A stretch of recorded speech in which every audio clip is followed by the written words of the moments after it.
So I can read it. All right. Welcome to the Talk of the Family, where some of the family is fake, some of the family is real, some of the family lie, and some of the family steal. But this family talks. We're gonna get into it. Thank everybody for coming on today. Appreciate y'all. Y'all can take y'all stuff off mute now. I good, good, good. Gotta let us know, brother. Appreciate y'all. All right, I'm gonna pose the first topic, and it's with a video. So yeah, y'all got working with the video. I'm still working the kinks out this stuff. We got a mute. The urge Okay. is the urge for excitement the reason females pick the wrong guy. Is the urge for excitement the reason females pick the wrong guy? And here is the video. Give me 1 second.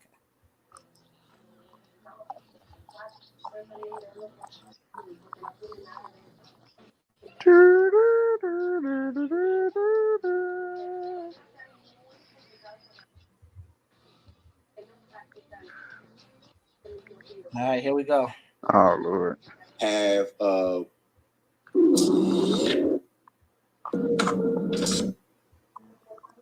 Jada went viral. Jada, Lil Baby's baby mom, she went viral saying that she likes street guys, guys who have guys who are in street shit, guys who carry guns, um uh guys who are just in the street. She says that they're more fun.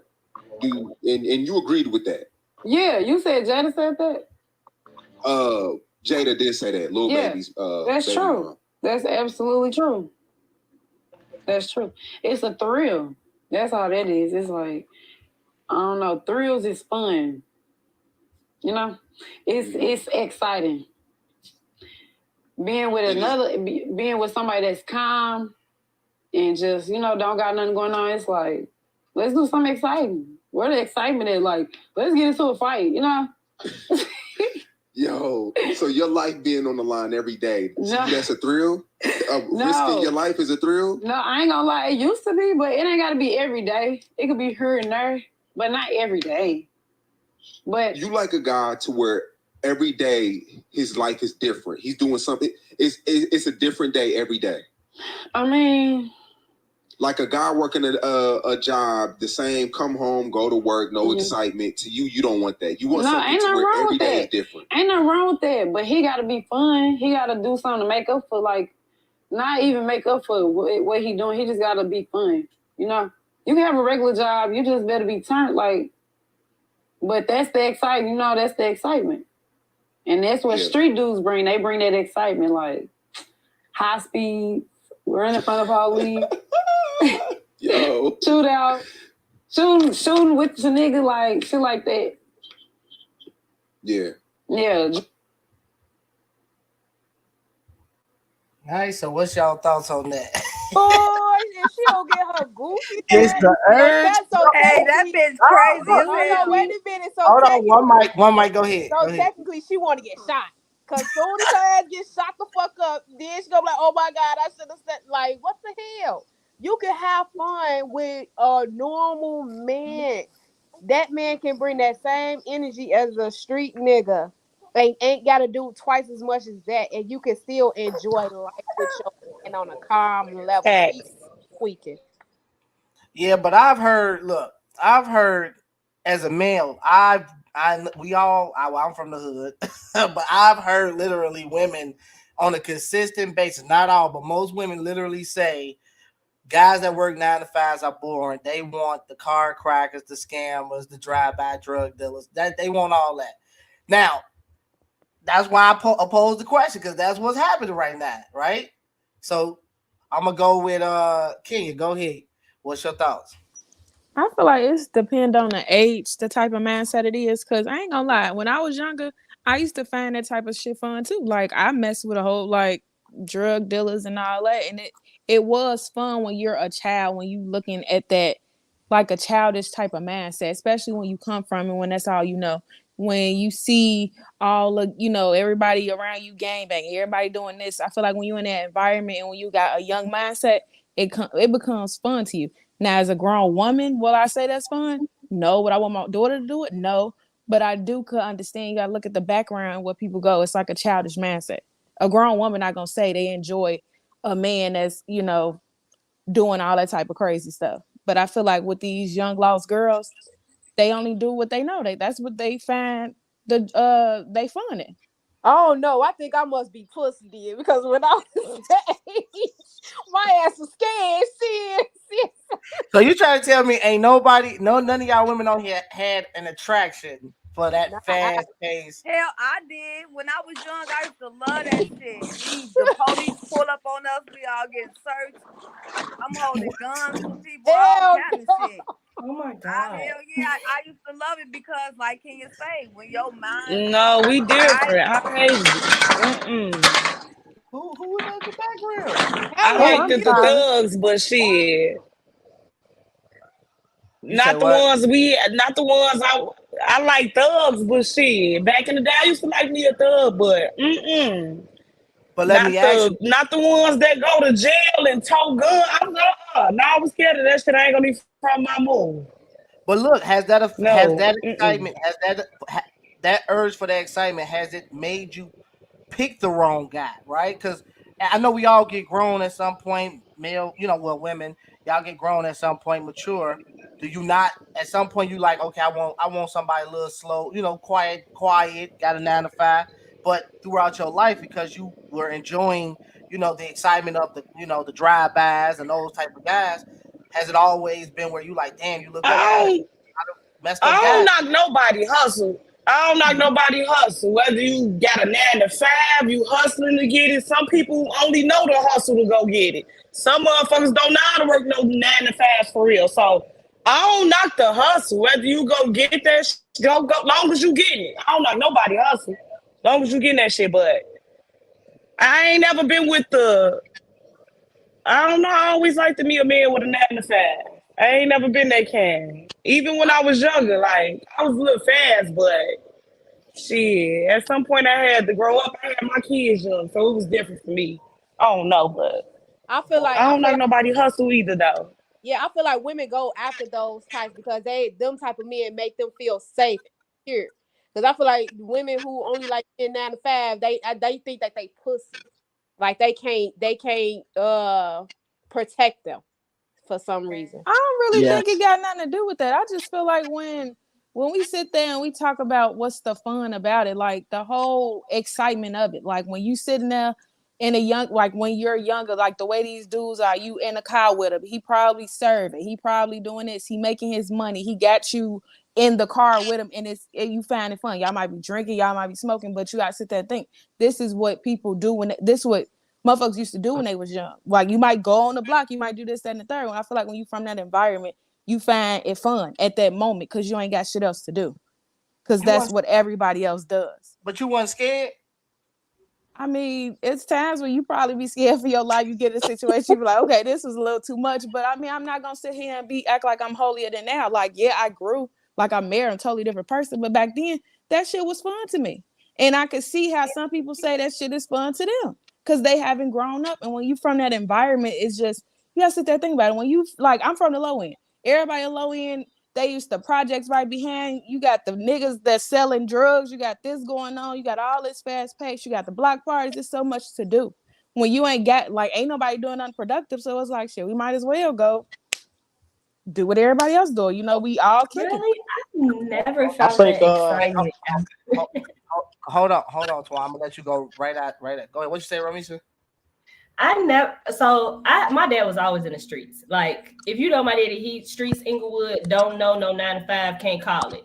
So You I wrong. never wanted that for myself. And I love my dad. That's my best friend. I never wanted that. I was in Inglewood, grandma house, kicking it with everybody. Like it was fun, like flirt, but it never went past any of that. That was never. I never was physically attracted to it. And what's so crazy is my husband just lost a little cousin like the other day in a car with her guy, people after him, shot the whole car up. She got killed. He got grazed. So and she's 23. So it's things like that where I don't know what's exciting. I don't know if it's the money or if it's the idea of what comes. I don't know, but it never was for me. Hold on, Drew. I'm gonna let Twan go.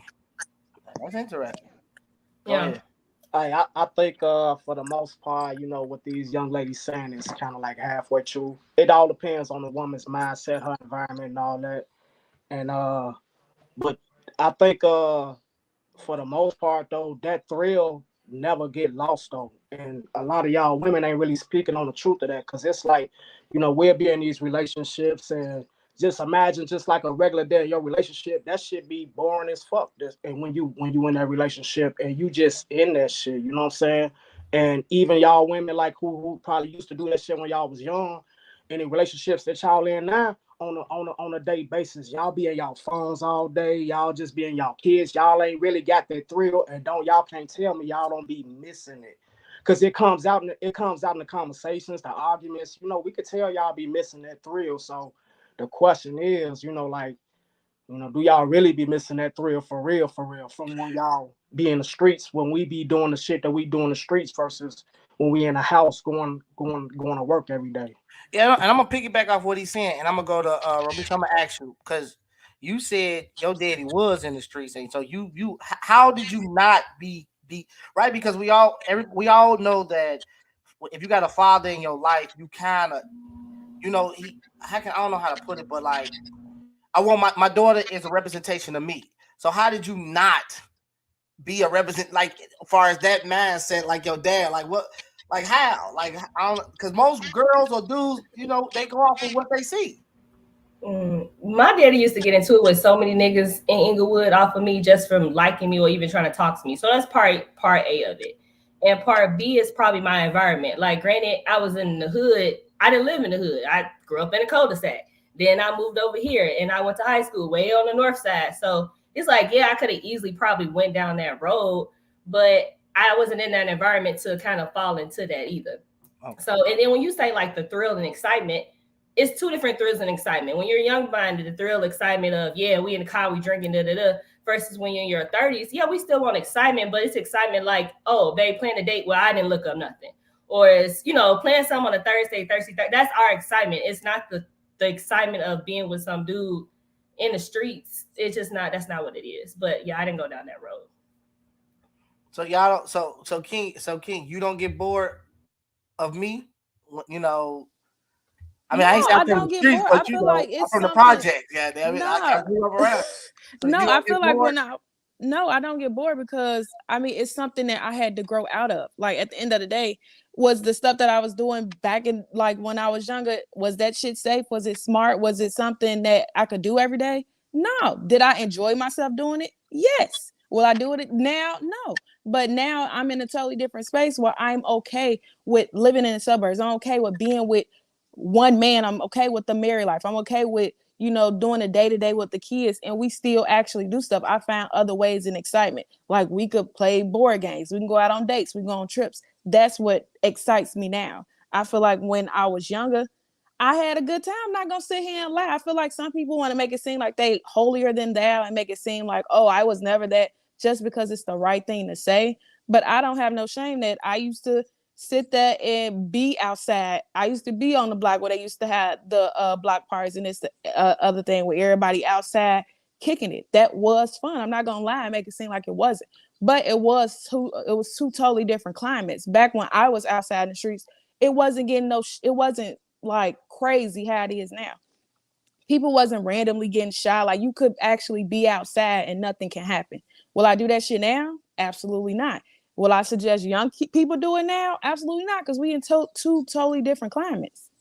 So what? Okay, so Jerome, what about you? Right, as far as do those because I women always say right, we don't want the wholesome woman. We want the woman that's got the big booty, that's ghetto out here, that doing all that crazy stuff. So are you attracted to those type of women, or are you more like want the married, the traditional woman, the woman that's ready to settle down? See, like to me, all my life I've been different.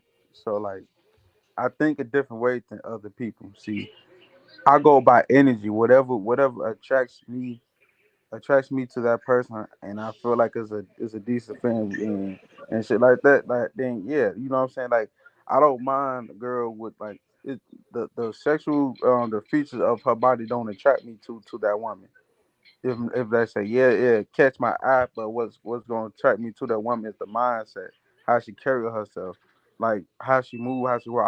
I pay attention to all the little stuff because of I think that when women choose men, they gloss upon the red flags a lot, and they get sold on dreams, sold on fairy tales, like how what a man do. Like, oh, I'm gonna protect you. I'm gonna do this. They ain't gonna do nothing.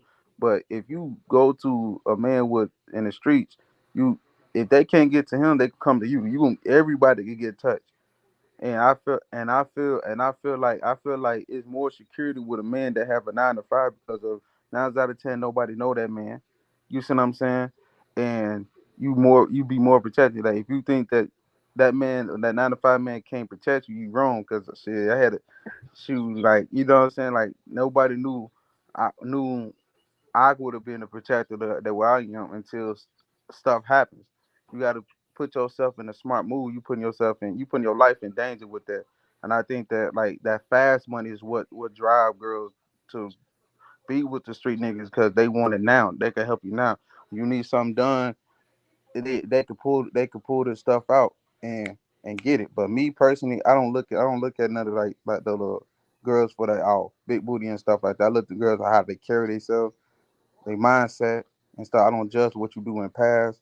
I don't judge what you do now. I just want to know what your mindset is, what your goals are, I what you look want at to be big in life. booty. You say you look at big booty. I Yeah. do. So Twan, you being a little bit older on the panel, what was that? Was that your mindset? Chase after the ratchetness, the fun. Was that fun to you with the women? Because it's on both sides of the fence. You got the man out here that the drug dealers, the pookies, the ray rays, and then the street niggas, and then you got the street females. Mm-hmm. Well, no, for me, because I was always both. You know what I'm saying? When I jumped off the porch with a job.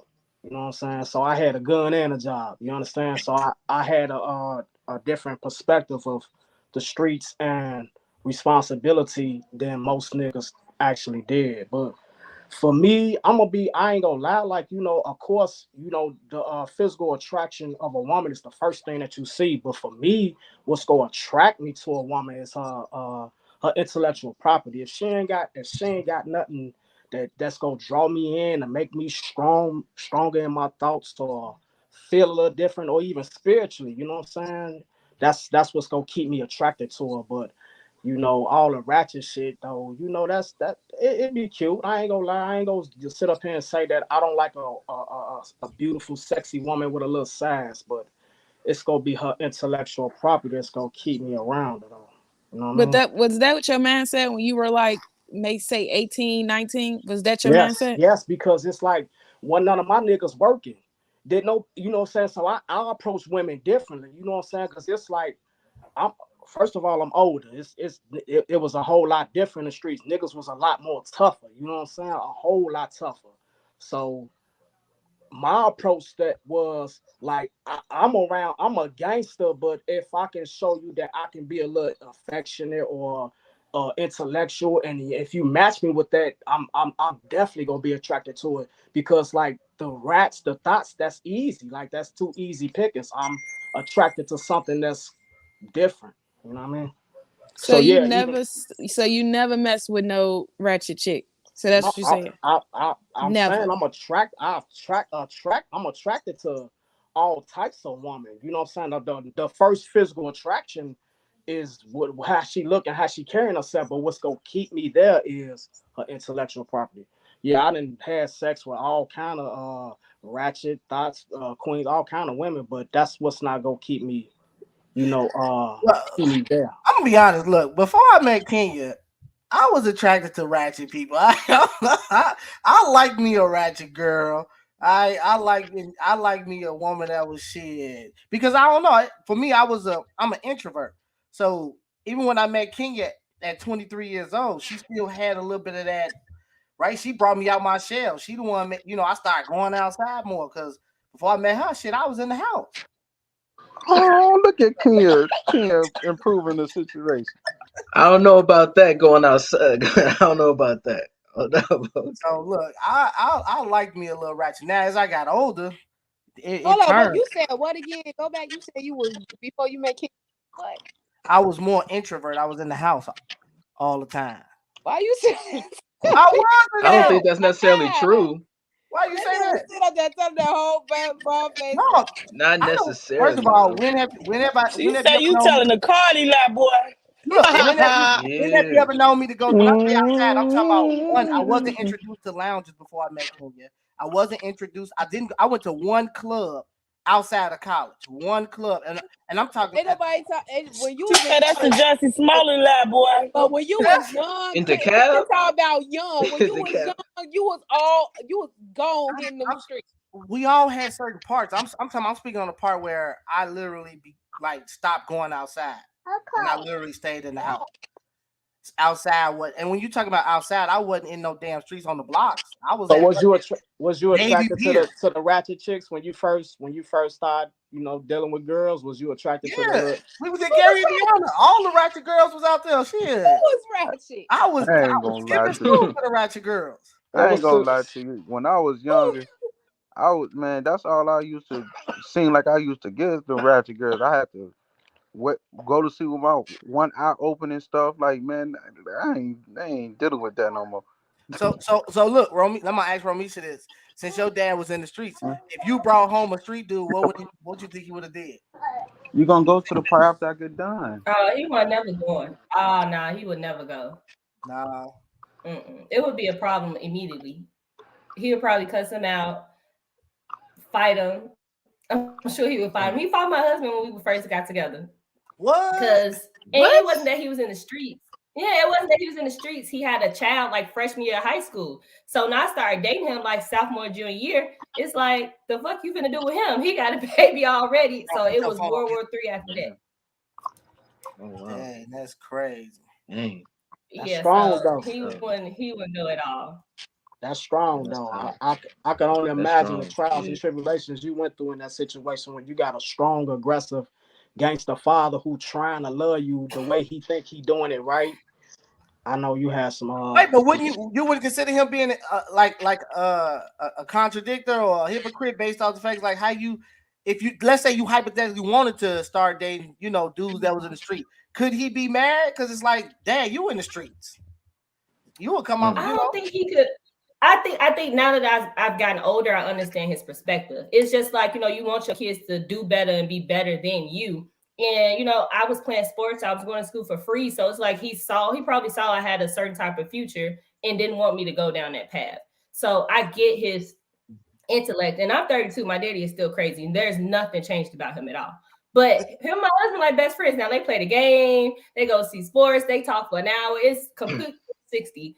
But I get where he was going with it. Like I said, same thing as I get older. I have a daughter. I don't want her to go down a certain type of route, whatever the case may be. So I get it. But yes, he was very strong, aggressive. He say exactly how he feel. He don't care who feels he hurt. It does not matter. I probably just took him off the block list this morning. dang. What about you, Cuddy? Would you say you got away from it, or are you still in it? Like, do you still attract, that crazy, the guy life, them guys? I'm away from it. I'm like both because I still got like a little hood in me, but I keep it real. You get what I'm saying? I'm not with the ratchet shit. I'm raising my daughter to not be a certain type of way, to be a good woman and a good person. But it's like I feel like a 9 to 5 man is cool, but you got them 9 to 5 niggas that be on some slick ass shit too. What you Then you mean? got a hood nigga. Then you got a hood nigga that got experience and keep it real. So it's like Wait, y'all so you say, try- it's wait, all so you about trying the to say money. 9 to 5? A 9 to 5 is he more of a cheater Some, than a hood nigga? yeah, I mean, I wouldn't say that for like all of them, but you got They some be men having them they guys. got a 9 to 5 and they got bad intentions. But you got Yeah. like a hood dude that got experience and he gonna keep shit 100. So So it's so you like, had I so you've had go hood ahead. dudes that be like yeah, I'm finna go over shorty crib. You know what I'm saying? I'll holler at you in a minute. Hell no. No, but the thing is like You got a hood dude that got good intentions, you know what I'm saying? But then you got a man that 9 to 5 with bad intentions as well.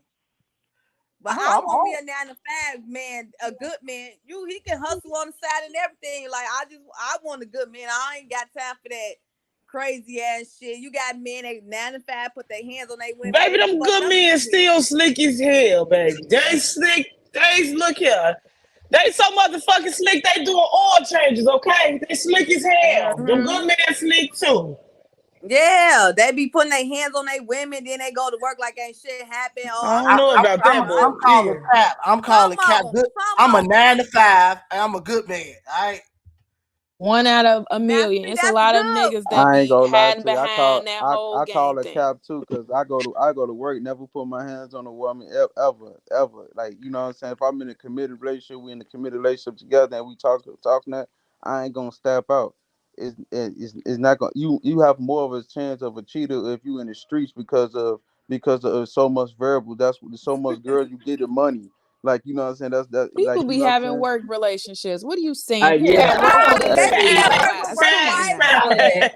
But where that come from though? Big But facts. yeah, but I you don't think want to cheat. He gonna cheat whether he going to work at 9 a.m. or he hitting the block at 1 a.m. Fact. yeah, it's Yeah. Exactly. it's a lot of good guys chasing these bad guy images. Like they want to be like these guys in the streets, so they imitating these guys. Like for real, when they be at work, that's all guys be talking about when they be at work for real with the shit that they supposed to be doing in the streets for real, for real. So they chasing behind the image. Like a lot of good guys who go to work, like they be good guys, but a lot of guys they imitating like they thug niggas and they got bitches and all this shit here, and it be fugazi. That's facts. So let Yeah. me Cause I ask work with y'all. a lot of them. So let me ask y'all all on a scale of 1 to 5, who is a more likely to cheat? A hood nigga or a 9 to 5 nigga? Both of Both. them. You say both of them. Both. Both of them Both. Ain't no in between. And don't both forget of them the married niggas too, though. Them married Hold niggas on. cheat too. Hold on. Now you can what? You going last one? Them mar- them married I, men cheat too. look, I can't speak about no other man, but I can speak about me. I can speak about me. If I would ever get Look married, here, or if I I ever know what get I married, know. I am not. I take my vows very seriously. You know what I'm saying? Like I take that stuff very seriously. I ain't gonna cheat because you know I ain't gonna do. I ain't gonna do none Jerome, of you that. You sound like can't you put lying. nothing You past sound like you nobody. lying, Jerome. Look, but I'm swear to God, I ain't gonna do. I put that on both of my granddaddy grade. I ain't gonna cheat. Like, why would I get married just to cheat, just to throw that all around? It's to death do us part. You see what I'm saying? The whole purpose of me getting married is to Brother have my man, family nobody settled get down. married to cheat.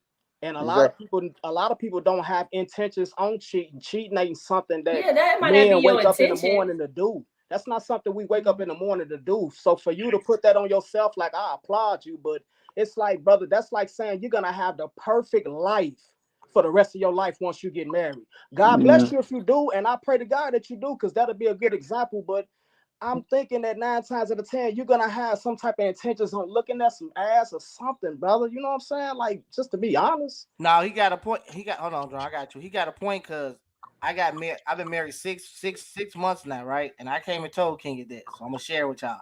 Literally 3 months into being married, I literally started having the urge, not the urge, but the feeling.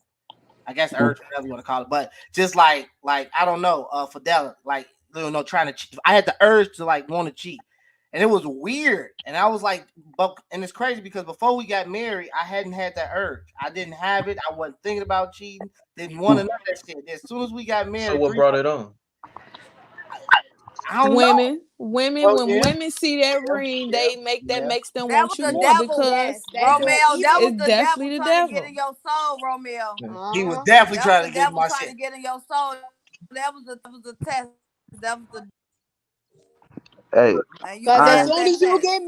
as soon as you get married, that's when it get tested the most. That's when it It get do tested the though. most. It do. And Cause then I'm it's trying to like tell you. you gotta either you I can't get it into So words, is but that you so know is what that I'm talking saying about. You women want gotta what they can't have? huh? Hell yeah. Yeah, Women, that's what it's saying. Women it's a want lot of something women that out they here that can't have. see a man. Look, it's a lot of women out here that see a man with a ring on his finger. In her mind, she's thinking like to the like she don't even got to know your wife, but in her mind, she like the wife think that she didn't got a good nigga off the street. I'm willing to prove her wrong. If I can get a man and fuck her man or whatever the case, then I know he ain't shit. He ain't shit. But it Yeah. ain't even like that But you because know, the I'm gonna tell married you another man, I part feel of like it. the Okay, married hold man on, hold on, approach. hold on. It ain't even Hold on, like that. I feel like the I'm married just man about to say, approach the speaking be women. up because the men be on that shit too.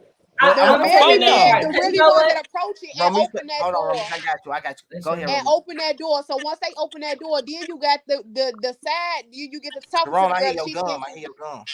and then she thinking like, okay, now I got him. He's married and he got a wife. And then it's like now I'm gonna try to take her spot. You feel what I'm saying? And then now it's like, oh, okay, I got your husband. He with me, and that's how it all starts. It be the men approaching the women some of the time, mostly of the time. It be the man approaching the woman. No, I'm no gonna have sir. to Hell disagree no. with that. I feel Wait, like hold when on. women see a ring, they It's both. automatically It's want men and that women they can't approaching each have. other.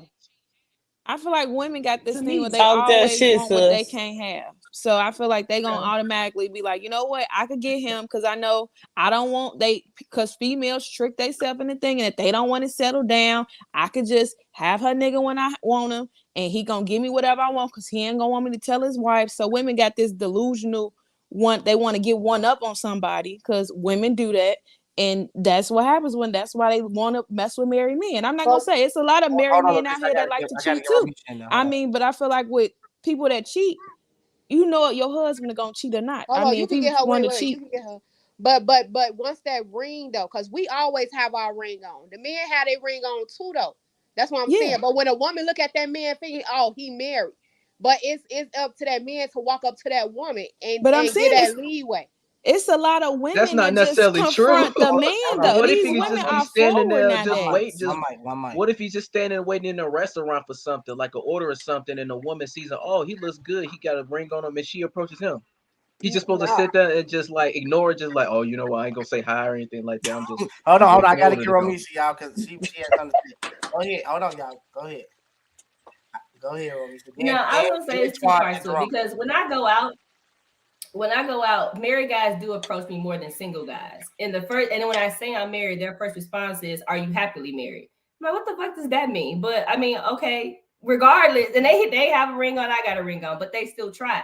And I actually know somebody that only goes and talks to men who either have a woman or are married, and it's not because they want to get one up. It's just because they know they've been hurt and they know that if they mess with somebody who already got somebody, they don't have to give that full effort. It's like, okay, I can talk to him once a week, get money here and there. I don't have to actively be worried about a nigga cheating on me. I don't have to be actively worried about somebody coming at home. I can use him, play with him when I want to. So, and there are females that are like this. Trust me, I've tried to talk to this girl. I've tried, but it's like that. So it's kind of twofold. It's twofold to it. Go. Yeah, I feel like that goes for single men because single men do that same stuff. I Because when I'm agree. out and I'm wearing my ring, I get more. You know what I'm saying? The single man be coming up to me like, "Oh, I'm be like, no, I'm married, got a man, keep it moving. Oh, you happily married? I still talk to you. That They ring hit don't your mean ass with a, shit to I got a me. fish in the fish tank. Yeah, they like that ring don't mean nothing to me. He can't do what I do for you and all that other type of stuff. So what y'all say about that? Okay, hold on. We're gonna let Jerron, I got you next. I'm gonna let Twan go, then you, okay? I got you. Go ahead, Twan. My bad. I had to put the mute button back on. Uh, I think for the most part, we fall for the okey doke for this situation. A lot of married men, we fall for the okey doke, but it's this weird competition thing that women have with each other that we either fall victim to or we go play it to our advantage. But it's y'all who doing this. It's not us who doing this. This competition that y'all got with women, and it don't make a difference if it's good girls, bad girls, hot girls, whatever. Y'all have this weird competition with each other that either put us in a position where we go fall for the okie doke, which we usually do, but it's not us initiating this. No, sir. We just fall for it. We look for men who weak, who susceptible to this. They look for signs for the women that they can fuck. And y'all come and show us them signs, especially when y'all know we got a woman. Real talk. That's how it usually be. So that's my opinion on that. Go ahead, Jerron. I got you, Tiffany, right after Jerron. I got you. Don't forget your thought. I ain't gonna lie to you. Y'all keep saying it's the married men that's approaching it. That is not, that's like to y'all opinion, because I had married women come to me and try to beg me to. I'm telling her I ain't breaking up no happy home. You see what I'm saying? Like, I don't do that. You see what I'm saying? It's like it's equal across the board, because if you talking to generalization, you can't just say blaming it all on men, because of, like, it's women out here that don't care about that ring too. It's men that don't care about the ring too. I've been approached by women. I know some men approaching women that's married. You see what I'm saying? But I'm not doing this stuff. Cause so I got morals, I got stuff, I stand 10 toes down. And to ask the Twan thing, when he said about when I was saying, I know it for a fact I ain't gonna cheat when I get married, bro. I'm not talking. I'm nowhere near perfect, but I know for a fact how what I stand on, and what changed me, made me think about stuff a long time, in longevity, because of, I know that why would I cheat on my woman that did everything for somebody that's for a piece of meat. That's but brother, You don't brother, you cheat with might change those your to sibling. mind. That I'm finna get him. it's I'm not finna get him. something negative. You might not. It's not. It might not necessarily be the perspective of you just going to cheat, brother. You might end up being in a relationship with a woman for 20 years, and it just don't work no more. You just change your mind, brother.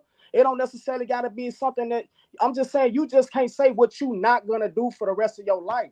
That's all I'm saying. I'm not saying like your intentions is bad.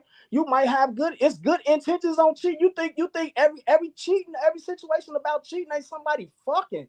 People be in miserable relationships, and they find love outside of these relationships. G. That's what cheating usually be based on. It don't necessarily be intentions on trying to be fuck boys. You know what I'm saying, bro? So all I was saying was, if you end up doing that for the rest of your life, that's just a mental pressure that you putting on yourself, because you could change your mind 20 years from now, bro. For real. I get what you're saying, but that's also got to do with how you define cheating, because everybody cheating is not the same as everybody in the broadcast or everybody interviewed Hold in on, please. general. I gotta get Tiffany in there. Go ahead, Tiffany.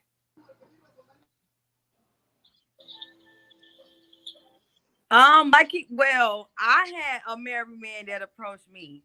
And I'm gonna tell y'all, this nigga brought pop ass like at least 3 times every Tuesday. And that particular Tuesday, he had his ring. And I'm like, I done got in your car, had a conversation. Now this day you want to wear your ring and you married.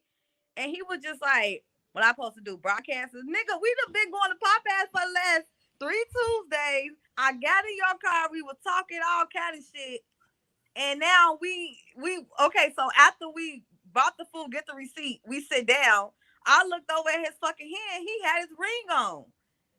And at that moment, I'm just like, so I've been getting fucking covered to marry man. I don't even do that type of shit. And it shocked me. That's So he was just like, and he also say he was for me having a conversation with you, he like, I really like you. I don't get that at home. And him and his wife been married for 25 years. They got grown kids, grandkids. And it's like he say, they don't get the fulfilling at home, but I had to shut shit down because I'm like, you not finna get it from me. I and that's can't why just and come that's up why and I do was that. and that's why I was telling you, Ramal, because some married men don't have their rings. And that's why I was telling you, some married men don't wear their rings and some do. But that's if a woman approach you, 9 times out of 10, that man don't have his ring on and she don't know that he's married. Hold on. That's I gotta combat that. Look, Hold on, wait. look, And then for Kenya, what's his name? That started with Jerome, Jerome. Jerome. And you said define cheating. It's all types of cheating, but it ain't necessarily you gotta cheat to go have sex. If you mhm. if a cheating can be you texting a woman just out the blue on any social media or come up talking to them, and I don't know that person and I ain't never seen that person around, and you all in her inbox and stuff, that's cheating as well. Well, look. And Wait, the cause cheating was I gotta buying me respond. pop ass. That was the cheating. I felt like that was cheating. You buy me I got food and you let me I get g- in your car. We having Mm-hmm. conversations. That's cheating. well, Hold on. I got to respond to that. Go ahead. It's because of I've been in a relationship, been in all types of relationships. Some people don't think that just because you have a conversation with somebody as long as cheating, because as long as that person That's know their bullshit. boundaries. Listen. Just like just know just because of somebody just if you know your boundaries, if you know where the line across and stuff like that, because of You guess what? crossed it. You crossed it when you inboxed her. That's a boundary. You not letting your wife know or your woman know, like, babe, look, I'm finna. This is such and such, and we cool, and you can meet her, and you know what I'm saying. Oh And we yeah, if have it's if that it's from like that. that, if it's like that, then Let me yeah. But me person, if I'm in a relationship and stuff like that, and I'm in a commitment and I'm liking that stuff, that would never be a part, because I would never be putting myself in that predicament anyway. You let see me what let I'm me saying? let, Like let me Ain't let like no me new friends. right. Don't Let me choose nobody. Ain't okay. no new Right. friends. Let me explain something to Jerome. Right. I got you, Twine. Let me, and I agree with you, Roby. So let me explain something, bro. mm, First thing I always say that men have access to. We are the hunters. First of all, whether you're married, single, it don't even matter. mm, You can sit here all you want with the confidence, and I'm not denying it, right? That you mm, ain't gonna cheat when you get married. That is all good and said, because I had the same understanding, the same mindset before I got married.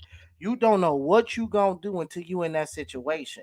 And believe it or not, there's gonna be times where you're gonna be put in that situation, and it's gonna be hard, bro. That's the reason why when the thought and the feeling came when I got married, I went to my wife and had a conversation with her.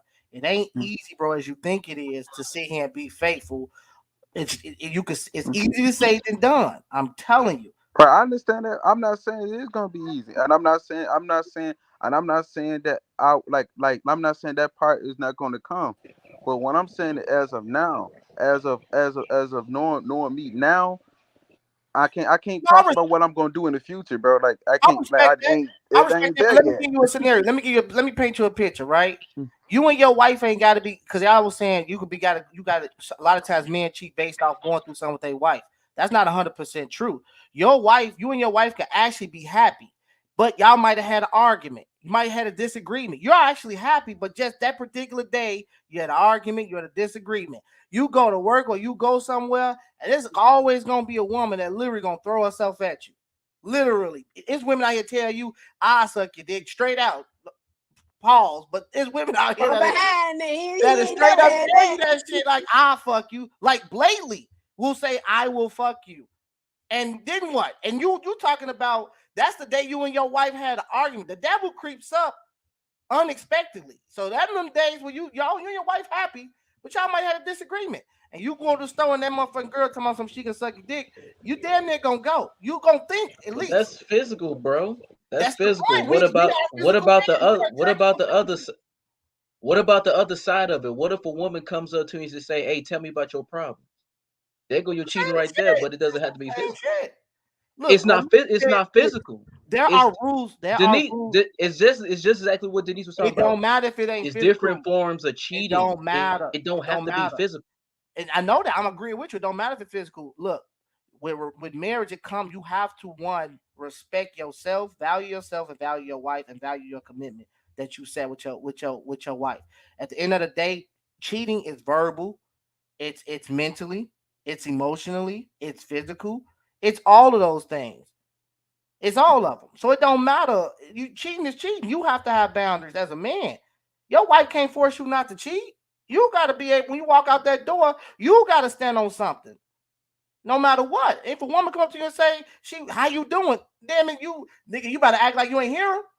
You better what? I don't know you. Me that speak no me don't speak no English. You better do something. So so what's the reason for the urge Shit, that then? When meth you was talking man. about that you had why'd you have the The urge? urge is seeing the booties. The urge. Because they had that urge The before they urge is got looking at. married, No, and look. then No, I've been outside. No, I've been outside. The urge comes from looking at booties. The urge comes from that woman looking at you and she blinking at your ass. You in the store. Me and King have been look. Me and King have been to the Mac in the McDonald's drive-through, and females are flirting with me in front of my wife. see, I don't That's have the a urge. You problem. look. Look, But you gonna look, You get got it. that regardless whether you she's gonna get there or that not. regardless. What You gonna get that why regardless. have that urge? Yeah, you gonna get Why that What do you have it? regardless. mean? What do you I You mean? gonna get. think I am a man. I'm a human being. Yeah, that's what I I said. think You you gonna get should that That's be easy. regardless. not What I comfortable You tell just getting. my give it husband, easy. Of course, that's easy. you gonna That's get like that. that's like saying, hold on, Ladina. That's like saying going in an ice cream store. You see you ain't gonna want no one flavor. I mean mentally you look you know you want one flavor, but I'm saying you go in an ice cream store, you got all these flavors. You it's kind of hard. You like damn, she got a big booty, she got big tits. Damn, you But you want only can But afford you You see one. doing that too all much that at this every day point. though, bro. When you work, you see that every day. And look, You see see I'm that that not now every saying see day. like now see that. the married man, the married man that I ran into, this nigga had an urge because his wife gave him no sex for months. She make his ass clean up the house, do every fucking thing. So he was willing to get some ass another one. So he ain't just do no shit just because she was treating his ass like a fucking slave in that damn house, and I couldn't help him. Hey, Ramal, I got a Shit. question. That's, I Come on, got a cook, come on, question, you Ramal. next, you next, Twan. cook, Kente. Ramal, I got a question. Go ahead. Okay, Ramal and Twan. So this is my question to y'all, right?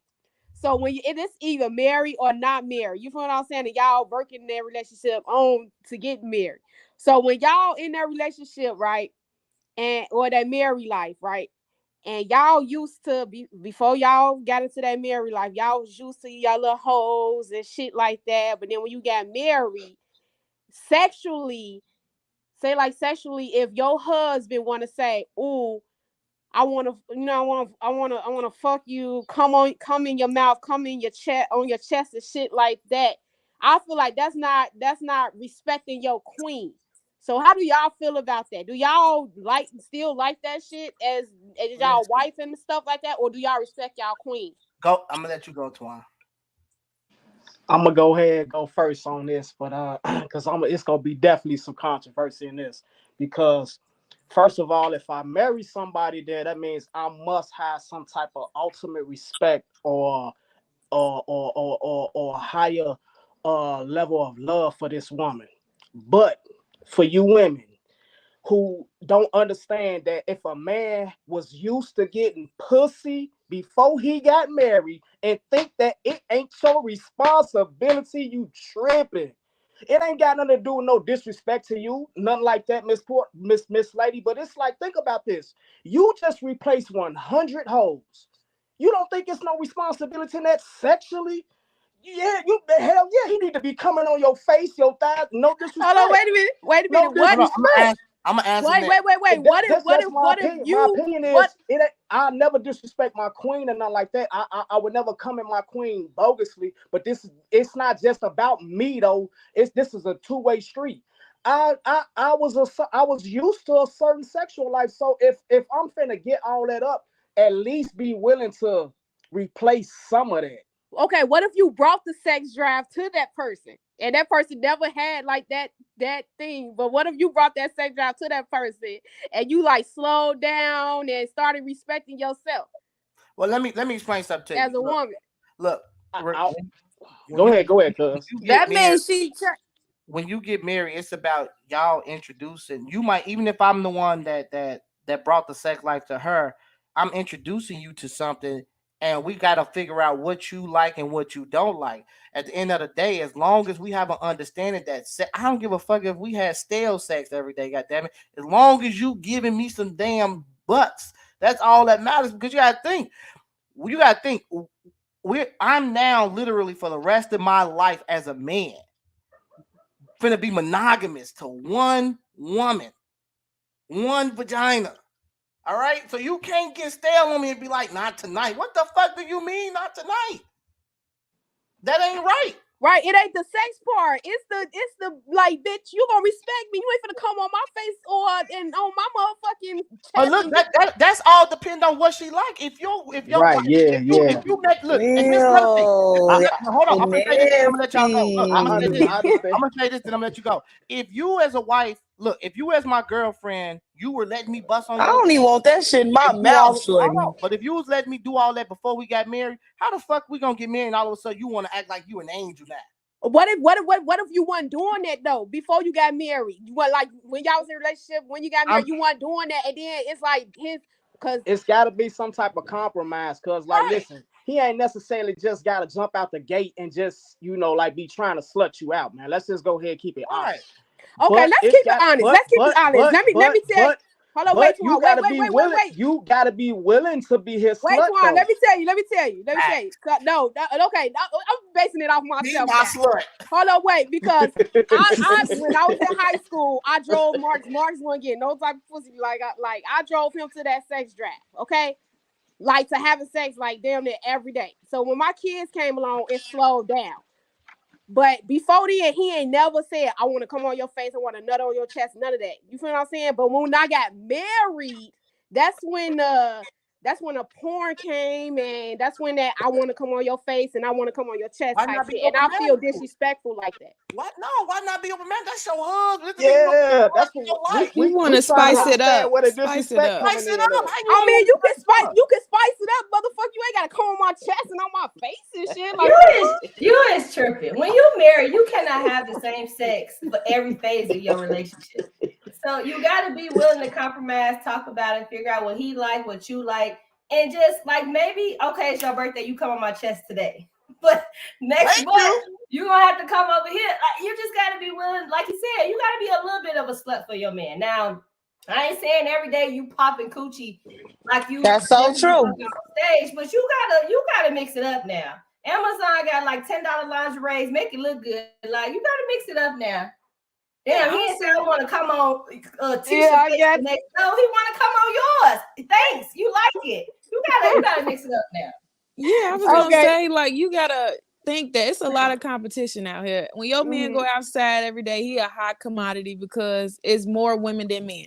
So I feel like I'm my husband. You ain't gonna never be sitting there like, oh my god, I got to drop. No, no, So whatever, Romy, so it is, whatever. So Romisha and Kenya. So when y'all had y'all kids, okay, I would say like if y'all did have a sex drive, right? So when y'all had y'all kids, that sex drive ain't dropped just a little bit more than what I it. mean, I feel like it dropped. It has changed. Like we ain't sitting here fucking like jackrabbits because we got kids now, so it's a little different. But whenever we do got a date night and then it's just me and you finna slut me out. Like we finna do everything under the sun because I feel like you need that excitement. Is it gonna be like that every day? Hell no, we got kids. As her But when husband. that time Facts. Right, comes, because Facts. it's it's like time if to you get know it that in. that person was What like about you, that, Romisha? if you know that I feel like She that's can't trying hit. to change your husband. I Huh? feel like you should never want to change your husband because if he had the sex drive before y'all got married, then No, it's like no, I you don't had want to the do it sex no more. drive. I had the sex I drive. He mean, was like, right? you Well, was you had sexing me right. every So now day, you and trying then to change him. You turned him out. Now you trying to change him. yeah, basically. Girl, get that man something. So yeah, that's how it was. Even I'm in like, relationships, when I be in relationship, I let my man slut me out, baby. You can do whatever you want. This is our bedroom. My body belongs to you. Come on, let's go. right. I feel like that's some freaky ass shit You though. just gotta have fun though. I feel like when you married to somebody on like y'all gonna be together forever. It's death to y'all apart. Don't nobody want to be having Was the it the same fact? sex Was over it and the over fact again. because it was Because different? when That's you get why you felt 70 disrespected years because old, it them was girls something think Yeah, you different. spread too yeah. much. I felt like it was different because we ain't never, we ain't never, you know what I'm saying, established that or never did that. But you This know, this is this the it's a great opportunity and different in your relationship because it's an opportunity for you to be able to grow with your nigga. Whenever he choose the opportunity to show you something different, this is a crucial situation for y'all women because it's like you got the opportunity to help him grow right now because niggas don't do different. We are routinish people. So when we actually go out our way to do something different, you got to know how to acknowledge that and help him. It's like give him flowers in that situation. You know what I'm saying? Like if you didn't agree with it, have a conversation with him. Like, man, that shit was kind of like out the blue, man. All in my face and shit. My bad. But still kind of like give him some type of acknowledgement because it's rare when men try to do something different for real, especially for when we be in these relationships. So Maybe you need to try and maybe not go full, straight onto the face. Maybe you know what? How about you go on my thigh this time, and the next time you can go on my, you could titty fuck me or something, and that then sound like maybe we could control though. elevate to our face. It's like maybe until you comfortable with it. It's not trying to control. It's just making sure y'all both comfortable with No, it. she sounded because Maybe she said something about Yeah, Romisha, I was no, Well, I was my telling Romisha. it froze and kicked me out. I didn't Yeah, even I hear was you. What you telling said? you like since I was telling like Kenya and Romisha like since because we mothers. So and I know the rest of y'all mothers too, Jessica and Tiffany and stuff like that. When y'all had y'all kids, I was saying like, did y'all sex drive drop a little bit? Cause It I was a did. horny And motherfucker that it's like my shit dropped, and he was like, Why you gotta wait till you married for your shit to drop? but no, she no, said no, after she no. had a When I it's the had kid, kids, kids. when I the had kid, yo, kids, it my does. sex And I was drive just breastfeeding. dropped. It does. It did. And Remember, I did I too. got four It's kids, something so that was hormonal. like motherfucker. Like I don't Yeah, even. it's something Sometimes I don't even hormonal feel that like having happens. sex. Yeah, it's something hormonal that happens once you kind of have a kid. And I was breastfeeding too, so it's like that. Plus, you sleep deprived. Breastfeeding, he can help, but he can't help. He don't know what he's doing. He still, at the same sense, don't really know what you're going through fully. So my sex drive did drop as well, but also it's still communicating. Like, yeah, I ain't really fucking right now, but you want some head? Like, what's up? What can I do? Because right now, all this ain't working. I don't know what's broken, what's not broken.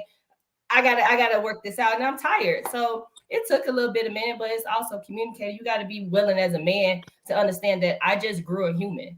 Like I gave life to a human. I ain't gonna be the same popped in on the handstand woman I was 10 months ago. Not saying I ain't gonna get back to that, but you gotta give me a little bit to figure out who I am as a mother, especially as a first time mother, before I can be your slut again. Give me a little bit of space. Right. What about you, Jessica? Yeah, wait till the kids turn like around 2 or 3, then we back at it. But shit, newborn. What about you, BF? No, yeah, y'all gotta be split. you know me, BF. You know I be with the shit, Z. I be wanting to get in it every time, anytime with my man, but TTB, I don't know, TTO now. Shit, give me one round and I'm good, but my shit definitely has changed since, I had my kids young. Like, I had all my kids young, so it's like, back then, man, look, I was a freak. I was a freak shit. I had my first child at fucking 15. So, yeah. I'm 32 now. I'll be 33 Thanksgiving. TTB tag. Like me and my I be cool I'm cool if we miss the night. I'm cool if we miss a few nights. Shit, I be okay. I don't agree with that. I Listen, don't. Yeah, my shit. look, Look I was for impatient. real, for real. When my wife had our daughter, I was impatient as hell. I wasn't trying to hear that shit. I'm not trying to hear that. I need you to go to the You gym, don't play. do some push-ups, do something to get your ass in the mood. That is so selfish. For How's real? that selfish? I got Wow. needs. Y'all got needs. What Baby, I would have told your ass, you know what, baby, go on do your shit. I Come back swear to when you done. God. Come back the fuck home, baby. I would have told you go on do your shit. Go on So do ahead, cause y'all feel baby, like that is Damn, selfish. Romeo, so? you ain't playing. Let the coochie heal. You man, ain't let but your listen, coochie she know heal. I was Yeah. thirsty. I used to be mad. I remember one time my How wife, many kids you got? who me, I got 3. Oh, yeah. No, that's a fool. I And see. I can't replace the 45 coochies you was hitting before me either. But I need my walls Oh tomorrow. look, I got another No. question. But I look, You got another capping like a question. hold on. motherfucker, I'm gonna though. get y'all. Look, I'm gonna get y'all last because it's bullshit. Y'all ain't got to give up the coochie for them 6 weeks or even if a couple of months. Them jaws work. I mean, yeah, but it's a Baby, now whole let me tell human right there. you. Baby, you a Now fool. she did say she was gonna give a little Mm-mm. bit of head. Now, I look, said a little bit. look. That don't mean I'm finna be popping my motherfucking mouth Not every the other whole day. 6 weeks. That shit over I with. need you to have lock jaws. All right, The fuck out of here. I need you to Get get lock somebody jaws. else to do it. She trying to get somebody else to do it. That's Stop what I'm playing with me. talking about. Okay, we got to get to the next subject. We on this one, baby. Hold on. Who you think who y'all think can hold off more on sex, men or women? Now, you know damn well y'all can hold off The more. women for sure. I don't Now, like BL, feeling. you knew that. Stop that. I don't Stop like that, feeling. BL. What? I The tried one women for day. sure. I tried one time. Kenya ass was holding out. I said, "All right, next time her ass acts, I'm gonna tell her ass no." Nigga, about 3 days passed. I was begging, "Come on, baby, please, please, tonight." So yeah, it ain't gonna happen. Y'all hold out way long. I don't know what type of special power y'all got. We gonna gotta get to the next subject though. So the next one is now I all week I've been having this conversation with a lot of people. So I want to see what y'all got to say and what side y'all gonna pick. This is the question. Who is held more accountable in society, males or females? Now, I done got in arguments all week because for some odd reason, women are saying they are being held more accountable, and I disagree like a motherfucker. I don't believe it, but a lot of women are saying that they are the ones being more held accountable. So, before what are y'all thoughts? Go ahead. Hold on. We're gonna go to Romesh because she's shaking her head. She's shaking her head. I got you, Jerome. I'm telling you, it's the truth because when you think about it, like think about what your 24 hours consists of as a man. You think about what your wife or partner 24 hours consists of, or just a woman, single woman in general. As a man, you ain't got to worry about. You get up, you're gonna wash up, brush teeth, go to work, come home. That's it. You may go work out. That's it. As a woman, our whole day is consisted of okay, we got to pay the bills. Okay, we got to make sure you got your food, you got dinner prepared or dinner's taken out. Kids' homework is done. Got to do the little girl hair because y'all ain't doing no hair. Bath. It's just a bunch of shit that women mentally have to think about and do day to day versus what y'all have to do day to day. Not saying y'all don't want to help. It's just a lot of shit that y'all can't do. And as a man, you're focused on providing and you're not thinking about all the little things that could matter.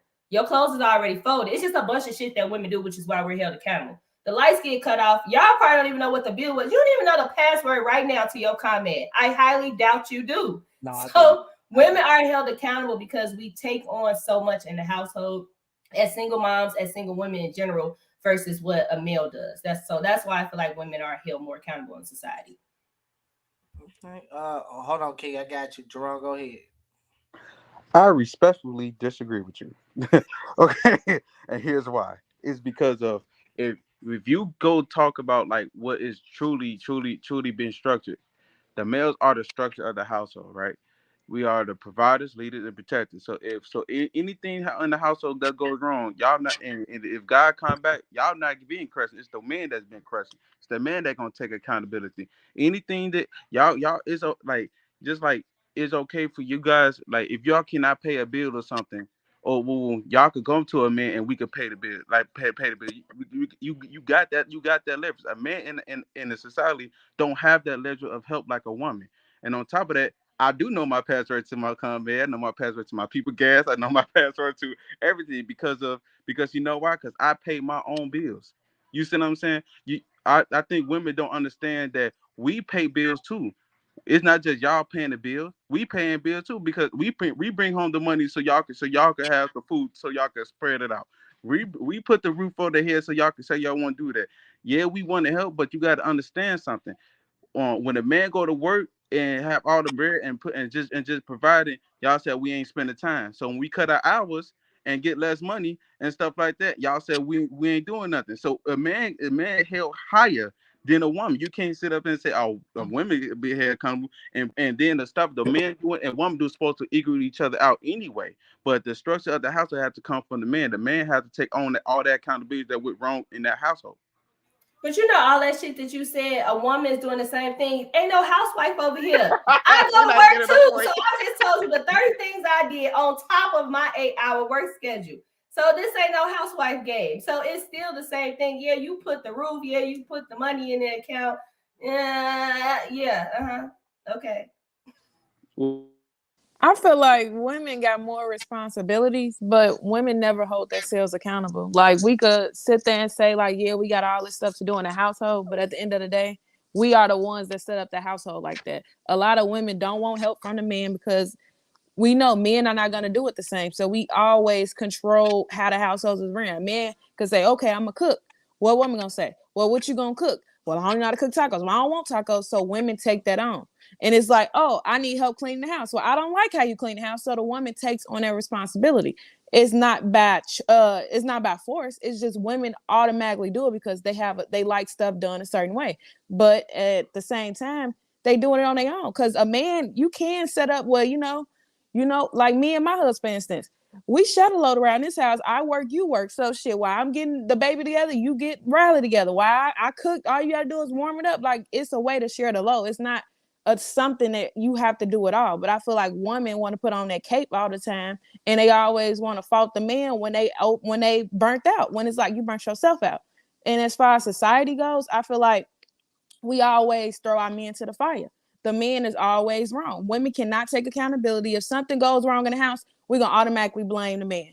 Reason why I'm tired with these kids, cause you ain't never helping me. The reason why my we broke right now is cause you ain't working hard enough. Like women do that all the time. Like we gotta be for real though.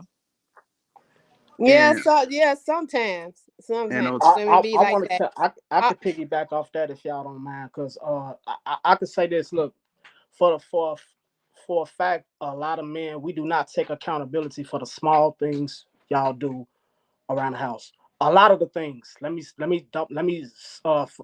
say the word small. A lot of things that y'all do around the house, we do not take no accountability for that. I say that first because we don't care about our dirty clothes and the food. We ain't paying attention to none of that stuff, and a lot of that stuff does hold weight. But let me tell y'all something. We are the table. The stuff that y'all doing is the stuff that's on the table. It's the stuff that make the table look good. But we are the fucking table. And this the thing with this accountability thing. If we all accountability is on us. For real, because if we ain't doing it, then the house is fucked up. If we ain't doing it, then everything is wrong. If y'all ain't doing it, it don't mean nothing. The house don't even can't even function without us being a strong table. The house can't even function without us taking care of the business, no matter if we fucked up niggas or not. No matter if we bogus men or not, the house can't even maintain without us having that type of structure, and ain't no accountability with that when it comes to women. For real, for real. Y'all y'all it's kind of one-sided, and y'all put a lot of pressure on men because we don't pay attention to the things that's going on around the house. We don't pay attention to the small details, and we actually don't, because we thinking about these bills that we gotta pay. We thinking about making sure that our household is safe. We thinking about making sure everything is taken care of, and y'all ain't got no accountability in that at all. We stuck in society with that shit on our shoulders by ourselves, and y'all ain't got to worry about none of that shit. None And of it. y'all, I feel like y'all put that on women too, because say for instance, housewives. You feel what I'm saying? You tell like, okay, I want you to be a stay-at-home mom and stuff like that. I feel like men put that a lot of stress on the house moms, the housewives too, because at the end of the day, they say you cooking, you cleaning, you making sure clothes wash, sheets on the sheets. I mean bed change, all that, and then you got the man who sit up there and say you still ain't doing shit in this motherfucking household. You feel what I'm saying? But you actually the one that's keeping the household together. But that you then you just got the wrong type of man then. Because I'm not gonna tell my wife like I want you to stay home or stay at home. Like yeah, we No, it both ain't. going. No, it ain't about staying at home. You can have your man. You could be like, all right, babe. We both like if you want to. You can have that strong one. Be like, okay, I'll put myself on the back burner for you to go chase your dreams at this Mm, moment. I'm waiting on you to go get your dream of however you want to get your dream, and then we can go from there. You feel what I'm saying? And right, then you got to stay at home mom, and you working 24/7 a day and stuff like that. But then you want a little break. Just a little break, not to go party and nothing like that. Just to take a breather, take a shower, take a mm, nap, and then that man ain't sit up there honoring your wishes, because right. all he Then doing is selfish thinking of himself. exactly. But But I me, I can't speak. I can't speak about no other men. But me, like said, like I'm the type of man that my woman come to me saying I want to do this. I'm the one that gonna put. I'm the one that gonna take initiative to put you in position to do that. You see what I'm saying? So like I acknowledge that what y'all saying is the women is that the homemakers, the like the home pieces. But when what happens if something breaks around the house? What happened? The pipe busting around the house? Who fixing that? What happens when a kid gets sick? What happens when you got to take your kid to the doctor's office? Right, but What happens when One mic. all I'm saying, sweetheart, is this: you can't put up saying that with this and this and this and this and this, and then men ain't just worry about this, but men do a lot of stuff around the house too. I got you, Like King. Hold on. it's some men like me that would get up and take their kids to the doctor. That will get up and help you You're with an, your kids. but you're an anomaly, Jerome. You got to understand when Romisha mentioned about just a lot, or just in general, women on the panel mentioned about a lot of things men got to do. Most we were mentally taught that literally we only go get the paycheck and bring it home. You're an anomaly if you sit here and say that you take the kids to the doctor. Most men in today's society are not taking their children to the doctor. They don't even know the fucking doctor's name. Right. I They don't know understand the that. doctor's I'm phone just saying number. I ain't taking the kid to the doctor every time. Like But when I'm I'm saying free. they don't do it. Most men don't change diapers. Most men don't fix the baby's bottle. Don't give the baby a bath. A lot of Let's men in sit today's down. society it have the mindset that all I gotta do is go get the check, bring it back home, and that's it. But women are saying that if you got to think it's unfair. If the woman got to go out here and do a 9 to 5, I got to do a 9 to 5, and then on top of that, you ask her to come home, fuck you, make the bottle, cook, do all of that shit. That don't make sense. We And as that's men got to start changing up and understand the work is split in half. and We got that's what they expect. They expect And you to see, and they see, expect you to go to work. Jerome, you contradicted yourself when you were saying like, you know, men take the babies to the doctor, but then you say, "Oh, I'm not saying that all the time." Us women, we have to take our kids to the doctor all the time. Right. Well, I didn't contradict myself. What I'm saying is you do got some men out here that will take their kid to the doctor. I ain't say they would take their kid to the doctor every time. I didn't contradict myself. I just said that you do got men sit up here and just say and just that want to do it, but since they don't have the time to do it, that's what the ability is falling. But my point was saying all I was saying is the stuff that a man does around the house and stuff like that, like fixing stuff like that, and then what a woman do is supposed to equal out. It's supposed to be feel like it's like all right, 50, 60, or whatever. One burden is supposed to be on one gender, and the other and one burden is supposed to be on the other gender, because of that's a recipe to an unhealthy relationship. That's disaster. So when you that's what I was basically trying to say. But I'm like, but at the exact same time, like these days and there's the woman is actually doing more if you talk about in the broad area, because of men ain't out here being men, but you do got some men out here. That's what I Wait, was wait, trying to wait, say. wait, wait. So y'all sitting up here telling me this, because this what y'all doing. I understand what y'all saying. Y'all telling me that the weight of the world holds more weight than the weight in a household. Listen, man, what the women do for the household that we not Mm. paying attention to is definitely a whole lot. But the weight of the world be on our fucking shoulders, ladies, not the weight of the household. And y'all making that equal value. Listen, listen. I understand that we not paying attention to a lot of these things. We need to pay more attention. You're absolutely right. But y'all ain't paying attention to the fact that we got the weight of the fucking world on our shoulders. Men, not y'all. Not y'all. And women do too, because we the ones that when y'all go out and in them streets every day, we the one that's praying and got anxiety over y'all, making sure that y'all come, or praying that y'all come home safe. The way this world is set up today, because not telling if you gonna bring your ass in this house or not, not telling you gonna answer that phone or not. The way this world set up, you lucky to make it home at night I got with the disagree. police or anything. I got to disagree with you, little Denise. It ain't the same. It ain't the same. When a man step out this door, now I gotta disagree on that part. When a man step out the first of all, men are less protected than I look. Y'all are more disrespected, but men are less protected. What we Yeah, because y'all got to deal with racism, we got to deal with working. police. The system it ain't even designed for. Look, the white man white women basically create the system for feminism. Y'all piggyback off of it just by the fact that y'all are black women. I mean that y'all are women in general. The system ain't made for us black men. We don't get shit. Nothing. Everything we do, we got to go out here and get it from the ground up. And we got to get hit with rocks while doing that shit. Y'all ain't got to worry about that shit. Y'all might. I don't think y'all are more. I think y'all are more protected than us. I think y'all are more disrespected, but I don't. We're less protected than y'all when it comes to society. I feel like women just need to pick their struggle, because we just gotta keep it 100% real. If you want to be a stay-at-home mom, you have to sign up to be a stay-at-home mom, because at the end of the day, your husband is going out there working, and your job is to be a stay-at-home mom. So you can't necessarily expect him to get off work and help you with the kids, because just like you work the job, he worked the job. So y'all definitely gonna have to share the load. I'm not saying that you take care of the kids all day, every day, but you gotta sit there and think about it.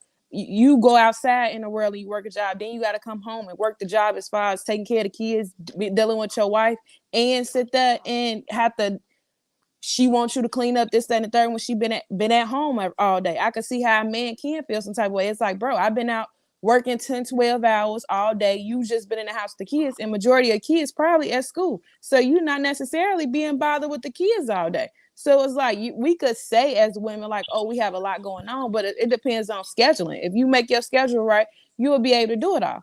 But also, if you want to be a working mom and you want to go outside and work all day and assist with the household, then of course you can expect the man to help you out. But I feel like we need to pick our struggles. We can't sit there and say, oh, I want the luxury of staying at home with my kids, even though that's not necessarily a luxury people think it is, because you're going to be dealing with the kid all day.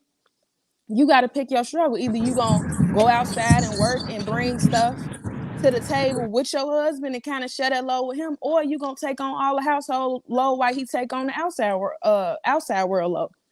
Feel like we don't be taking it to the fact that men go through a lot on a day to day. Because even as women, when we got to go outside and work a job, it's a lot too. I mean, Right. I just think, look, I think we need to start just understanding that this is not hold on, you got too much static, John. You gotta put your you gotta I think we need to start understanding on both sides of the fence that we both need help. We ain't coming this motherfucker to do it together. Like ain't And no we both need breaks. yeah, Men yeah, and women need a yeah, break. yeah. We both do. So I think we need to start understanding we got to split that shit in the middle. I'm not saying no 50-50, but we both come to the table 100-100, Hey, especially. what about the people that don't got help? What about the single parents and the single men and the single that don't have help? Exactly. What And about he the right because And they I'm a gotta because do single it. Ain't they because I'm gotta a do it? single parent. I'm a single mom and I'm a single woman. So and you I ain't have to and the part about it, you ain't even choose that struggle. You feel what I'm saying? You ain't choose that struggle right. because at the end of the day, you thought that y'all was gonna be happily ever together with y'all baby, right? And it was probably was the man's decision to break that shit off because he decided to fuck it up, or you probably broke it off because he fucked up. But women know who they be dealing with. I mean, when are we Right. Not gonna all the start letting time. people, women? No, when are we I gonna mean, start making women hold I themselves was dealing accountable? with. I knew what I was Women dealing know with. what it's gonna be that whole 9 months. Like when So you I decide to took keep that baby. I took accountability, to I'm a single mom. I do everything like on my own. Like I pay bills, I take care of my baby, I take care of myself. And I do be needing that break, but baby not having no men in the home, it's like my feminine and my muscular side be head to head together. And I get what you saying, Kenya, but I look it on it because it's me, because I'm not in that struggle with some women. But I also see it as well, Kenya. Some women be in a relationship with a man, and they and the, when a man fuck up or a woman fuck up and they decide to break it off, you can still go and you got that woman. You got some women who be like, you ain't gonna see my baby child support shit, but you got that woman who was like, okay, you can come see your child anytime you want and stuff like that. But then you got that man who just said, fuck it, because y'all ain't together. I mean, it's an But look, argument. I had a baby at 16. When I decided to have that baby, I knew for certain that I was gonna do the whole thing on my own. I didn't have no expectation of having a pity party. I mean, at the end of the day, I'm gonna always do what I have to do. I'm not gonna sit here and be like, it is so hard. I didn't have no help. Is it right? No, you shouldn't have to do shit by yourself. But at the end of the day, I'm not gonna sit around and complain and be like, oh my God, my life is terrible. I can't get a break, because I knew when I decided to have my child what that struggle was gonna be. We can't sit there and sign up for the struggle and be upset when we in it. Exactly. I agree What with about the people Kenya. that deceased that one signed up for it and they people died or something, or he or she passed? What about that? Well, I can say You this. got to pick yourself up and deal with it too. I feel like we don't. At the end of the day, we can't control the events that happen in our life. It's what we gonna do afterwards. We can't continue to always have pity parties. I feel like as Black people, the only thing we got down pack is having a pity party. We know how to sit down and be like, poor me, my life is fucked up. Don't nobody know how to get the fuck up and change and take their cards and play it. I agree with Kenya because of like you know what I'm saying, like I tell this story to anybody. My mama's a prime example for that. You know what I'm saying? My mama knew what type of man my daddy was. You feel me? So like I feel like a lot of women ignore the red flags. What they say they supposed to pay attention to, and then because they didn't, they like to. All right, cool. Nah, you did this, you did that. Nah, you got to take accountability as both ends too. You know, what I'm saying? It's not just the man that did that, because if you look at it, a woman's initiating divorce, y'all breaking it off more than men. So, I think we so moving the goalposts, bro. I think we personally right mm, now we moved the goalposts all over the place.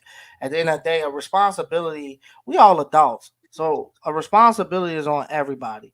And we understand that the circumstances, the nuances that some niggas ain't trying to step up to the plate. Some women decide to have a baby knowing that they nigga wants. We understand that, but for the most part, we're all adults. We all know right from wrong, and we all need to start coming together. Should no woman, right, have to sit here and bear and carry the burden of doing all of this shit by herself when it comes to raising the kids and take care of household? We men got to step the fuck up and quit all this prideful ass ego shit. Step up and get your ass in there and wash them dishes. Help out cooking. Help out doing the laundry. At the end of the day, you ain't too motherfucking good for that. She ain't your woman, ain't your mama. And a lot of guys out here looking for a motherfucker to be their mama, and that's the problem. Bringing home a check ain't good enough. You was gonna do that regardless before you had kids. You got to bring a check home regardless. You got to take care of yourself. So how you gonna have kids and use that as an excuse to back out on physically and being there for your fucking children, hands on? Don't put that weight on just on one person. Step the fuck up. Stop the complaining, and y'all work together. That's how you get the damn job done. It's days I come home, I don't want to deal with the kids. Kenya got that 70%. It's days she come home, she don't want to deal with the kids. I got that 70%. Or some days we both don't want to deal with the kids. Y'all get out our damn face. But we work together. We figure it out together. And Preach. and as far as even with this whole Jerome, you was like, who gonna fix around the house? Man, listen, we moved to a house. My motherfucking wife from a 3-bedroom apartment. My wife, I was on the road. She moved the whole motherfucking house by herself and put the beds up. Now, of course, I had to come home and correct her a little bit because the bed was a little off, but she put that bitch together the best way she could. So at the end of the day, we all got to step up. We all got to play a part. Ain't no fucking excuse. Ain't no excuse at all. So that's just what it is. Exactly, and that's why I was saying, like, ain't no excuse, none of that. It's a 50-50. It ain't even 50-50. Now you gonna get up. If I get up, you gonna get up. You feel what I'm saying? This ain't the Mhm. 70s where this ain't your grandma, great grandma, when the man bring home a check and you do all the housework. This ain't that. This motherfucker generation to change, nigga. Like, if I'm building, you building, like, we in this shit together. If I'm cooking, you cleaning up the kitchen. You feel what I'm saying? If I'm taking the kids a bath, you clean up the tub and run me some bath water. You feel what I'm saying? Like, shit like that. I'm I not agree. accepting nothing less. I ain't accepting nothing less. And shit, And some breaking my house. I'm calling the maintenance man. exactly. Exactly. I'm not like you. waiting until you a million times time about something. I'm get to it when I feel like getting to it. Nigga, if you ain't getting to it now, maintenance man, I need you to come fix this window. like Exactly. I'm like, you know what I'm saying, like I agree with that, because I'm telling, man, that's not, I'm not gonna let y'all let my woman do anything on her own anyway. So but what I was getting at when I was saying that is, I'm saying everybody got a part to play. Everybody has equal. I said that, I broke it down. Everybody got a part to play. Everybody has, it's supposed to be getting equal. It's supposed to be treated like not one burden is supposed to be on the other, and the other supposed to be feeling like it's not, because that's a recipe to disaster. All right, I'm no saying gender everything roles. that you just said, my I sister. think that play a part when you start a family with a person. It kind of change a little bit. Like, to me, it ain't no 50-50. If you ain't doing it, I'm doing it. I'm picking up the slack. You picking up the slack. Period. It's 50-50 when y'all dating and all that shit. But when you start making a family, when you stand for something, you a family man and you in that crib, boy, your ass better pick that slack up. I don't give a fuck what you do. Take them kids to the doctor, whatever, what time it is. That's what make us a team. We making this team work. We here to make the bill, to make the shit work. Not no 50-50. We feel good. Ain't no more feelings. We're a family now. It's about the raising this family, right? Yeah, facts. But how Cause many women, I if go take. they husband, I got a question. How many women, if they husband say, you know what, I'm struggling right now. I ain't really making as much money as I got to. If they say, I kind of need your help, how many women gonna be like, you know what, I could pick up some more hours. I could cut back on this. A woman gonna be like, nigga, you need to work harder. But then they got on the No, same token when they frustrated and they feel like the load at the house too much, they're gonna be like, well, I need you to cook. I need to get the kids because I can't handle it. But if the man come to you and say, I need help in this area, how many women really gonna be like, you know what, I got you. Let me help you out. A lot of them, but you you got know what, some men. King? You know what, King? They go back to that.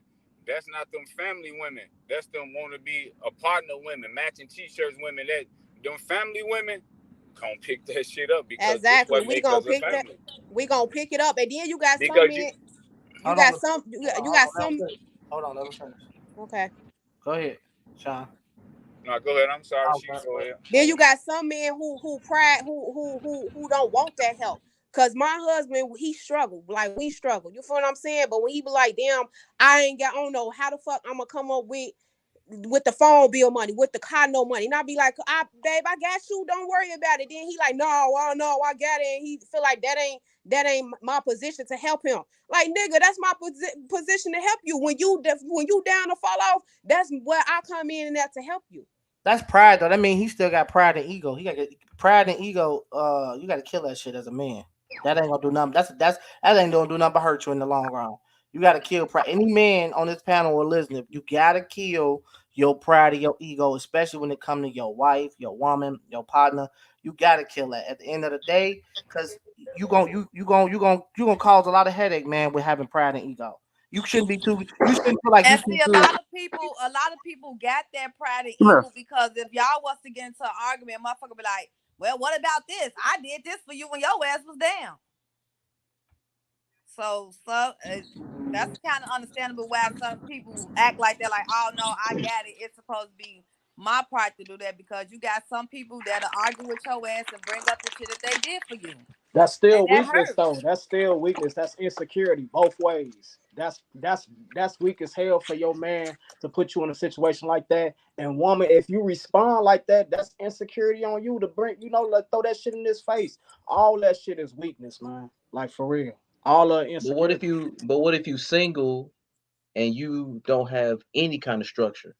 Should somebody come in your life and tell you like this is what you're supposed to do so you can be held accountable?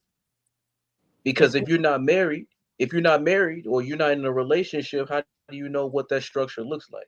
Somebody has to show you something, or you're just gonna be lost. But as a grown person, you should have an open mind to learn anything. Right? You should As already a grown, know, yeah, like. you should be By willing me to. being single, I'm single all the way around the board, and it's like I have that structure with myself. Now you can come and suggest something or have a great idea, but like I feel like with that, if you ain't got that structure, you just lost in the sauce. So let me ask you, Romisha, you're a married wife. Do you get tired? Do you have them days where you like, you look at your husband like, nigga, step the fuck up more, or you feel like y'all meet in the middle, y'all have an understanding there? I think when I first had my daughter, I was doing majority of the work. But I think over time, I got to the point where I communicated my needs. And like even as of today, it's not that he doesn't help. My conversation more recently was about him being proactive. I don't feel like I should have to ask every time I need help. If you know for the last 4 or 5 days you've seen me do all of this, or I'm folding clothes in front of you, why don't you? Oh, I'll take this half, or hand me the shirts, stuff like that. So I think that we do carry the load equally, but it's just more so about being proactive. Is kind of our thing right now. Yeah, I agree that, because I definitely need to be more proactive. Like, I definitely help, but there's times my wife done looked at me and like, nigga, get your ass up and help. So I get it. I definitely do. So Yeah. I mean, I agree. With the conversation, I think that both sides of the fence is equal as far as men and women need to step up and be a partner. I know, Twan, you brought up with society, because I know that word is in there. I do think that men are more held accountable far as society wise, right? When we talk about, being put on child support, when we talk about when the police come, who the first person they coming to lock up when, when that phone call is made. We talk about, a woman automatically getting 50% or all custody of the kids, right? All these things for our society wise, I do believe that we're held more accountable than women, right? I feel like the system was made for women to escape a lot of those responsibilities, right? When y'all get pregnant, you have a baby, the government automatically is right there at your front door to, hey man, here's some link, here's some Who Medicaid. front door? Who the government came to who front door? Well, Oh, most okay. women, because Because I a don't lot. qualify for nothing. But okay, go ahead. Finish. Go Well, ahead. see, you will be You married though. you will be Even Single right. even women. as a single woman, what I make, I still would never qualify for nothing. E- Nada, nada. Exactly though, you're an anomaly though. Listen, what you just said. What you That's make. why I said you go ahead. Because Okay, most go ahead. women out here ain't making that kind of money, and so they government right there to help them, government right there to back them up, even housing, right? It's a lot of things that women don't have to face that the society and the government set up for them to be able to escape on. Versus a man, government ain't giving us shit. We ain't got no safety net. Y'all got a safety net. The government. If you ain't got no dead in your life, the government is your safety net. We ain't got no safety net. Anything Boy, that happen? ain't no safety net. That's a fucking trap for our black community. There ain't no motherfucking safety Well, net. y'all fell for it, shit. When the man put the housing out there, y'all took that shit. Ain't nobody forced y'all to take it. Y'all took it. Y'all said, I'm tired of this nigga in this house. He got a girlfriend down the street. Fuck him. White man, I want you to be my daddy. I want you to motherfucker be my motherfucking man. You motherfucker help me out. Y'all chose that shit. I'm simply saying black man ain't got that. Ain't no motherfucking white girl. We ain't got no safety net. When we fall, we falling. Shit, So these niggas out here got Section 8 link card, all that shit, bro. shit, who? I can't count them. I don't know not one guy that got Section 8. I know a lot of them, man. Pop on Instagram. Can we FaceTime pretty enough? All the motherfuckers get a Section 8 help. Don't be no fool, G. Well, I think if I do that on I one ain't person, saying, but I mean, I'm just, hey, Molly. Hey, Ma, I'm just saying it is possible, bro. That's what I'm saying. it is. Oh, But look, I remember going to go try to go get linked down here. That motherfucking black lady looked at me as I was disgusting. This is when I, because you I had was a job. Because you had no, a I job, didn't bro. have a no. My trucking thing, it had failed in the beginning, so I had literally went to go get linked, and the lady was like, "Man, listen, we don't believe in giving black man link. So if we do give you link, you're only getting 3 months, and then after that, your ass getting cut off, and you got Boy, to go figure it out." they do that with everybody. They do that with the black women as well. You feel me? If Hell you no, going to, man. I'm telling you, going to the aid office, boy, they looking at black people like they retarded. Trying to tell you. I got you. I got you. All right, we're gonna go to the next subject. The next subject is now this one a little intense. So I mean, we all come from this shit. So are parents traumatizing their kids due to their own brokenness? Are parents traumatizing their kids due to their own brokenness? Boy, this the one. Yes, it is. So go Yes, ahead. it is. Because I feel like what Marcus went through as a child, I feel like he brought that along into our to our kids as we had kids. Far as the not knowing how to communicate with a child, not knowing how to use his voice with a child, like to just talk without screaming and nothing like that. And I have to recorrect him on how to talk to a kid and let him know these are still kids. You cannot bring what Mm, I don't know. God might have said you lying. But no, I think they is though. I feel like it could come from not necessarily about the trauma that you experience from just like how she said, like yelling at your kids. But I feel like a lot of people they base their parenting off what they probably didn't have. Like you got so many parents like, oh, we didn't have money growing up. I wasn't able to get this growing up, so I'm gonna spoil my kids and do this. Or my mama didn't allow me to do this, so I'm gonna allow my kids to do that. One whole time though, you kind of creating bad habits within your kids, as well as your own personal fears and everything that you went through as a kid. You just allow that to interfere with your parenting, where you don't go seek the help first. I think traumatizing might be a strong word because the reality of it is, man, a lot of us be kids having kids and we don't know what the hell we be doing. So we be expressing our lives in front of these kids, which we shouldn't probably be doing. You know what I'm saying? But to say it's traumatizing would be kind of like saying it's intentional, though. You know what I'm saying? And the reality of it is, we just expressing our lives, and it's unfortunate that these kids got to see a lot of this shit because they shouldn't. But at the same time, it's a part of their environment too. Like, like these kids growing up in our environments because we just kids having kids for real, for real. So traumatizing is a strong word because that kind of like make it seem like it's some intentional behind it. But we definitely need to be careful what we be doing in front of these kids because they see every goddamn thing. I'm gonna have to I feel like disagree though. it's wait. I was just gonna say, I feel like regardless of the intent or not, we can't ignore that what happens. It happens. So we probably didn't intend to do stuff, just like our parents didn't probably intend to do stuff around us. But we gotta hold ourselves accountable to a higher standard because they are the child in the situation. They didn't ask to be here, so we have to kind of rise to the occasion and fix whatever problems we got going on. Work a little harder, put our kids in better situations so they could be better off than us. And I feel like a lot of parents just don't do that. They feel like I grew up like this, so you gonna grow up like this, and that's to me fucked up. Absolutely, I agree, and I agree with you. Traumatizing the fuck out of them. Yeah, I'm gonna have to go against you on that with Twan with the we kids having kids. At the end of the day, we can't look if we can't keep making excuses at a certain age. You can't keep making excuses for why your behavior is the way it is as an adult, especially when you had kids. Those excuses go out the window. You got to be willing to open up, have a mindset, and go do the work. Not just for your kids, but for the sake of yourself. But this the thing though. I am this the thing though, cuz I'm not speaking for myself. See, I am responsible, and I do take watch how I do around kids. But I'm speaking for the majority of the black people that I see in the world. I'm not speaking for myself, King. I'm speaking for a lot of kids who out here having kids. It's it, it's traumatizing if I know what the fuck I'm doing. I know what I'm doing. So it's like if I know what I'm doing and I'm not careful around my kid, then it is traumatizing but because but because you got to understand, like a lot of these situations, these people don't have these people who out here having kids ain't don't have these type of responsibilities, bro. They out here just having kids. They out here just kids having kids. I'm not speaking for myself. I'm responsible. I'm gonna make sure that what how I carry myself around a kid, smoking weed, all type of shit. But I know for a fact that a majority of my culture ain't doing that.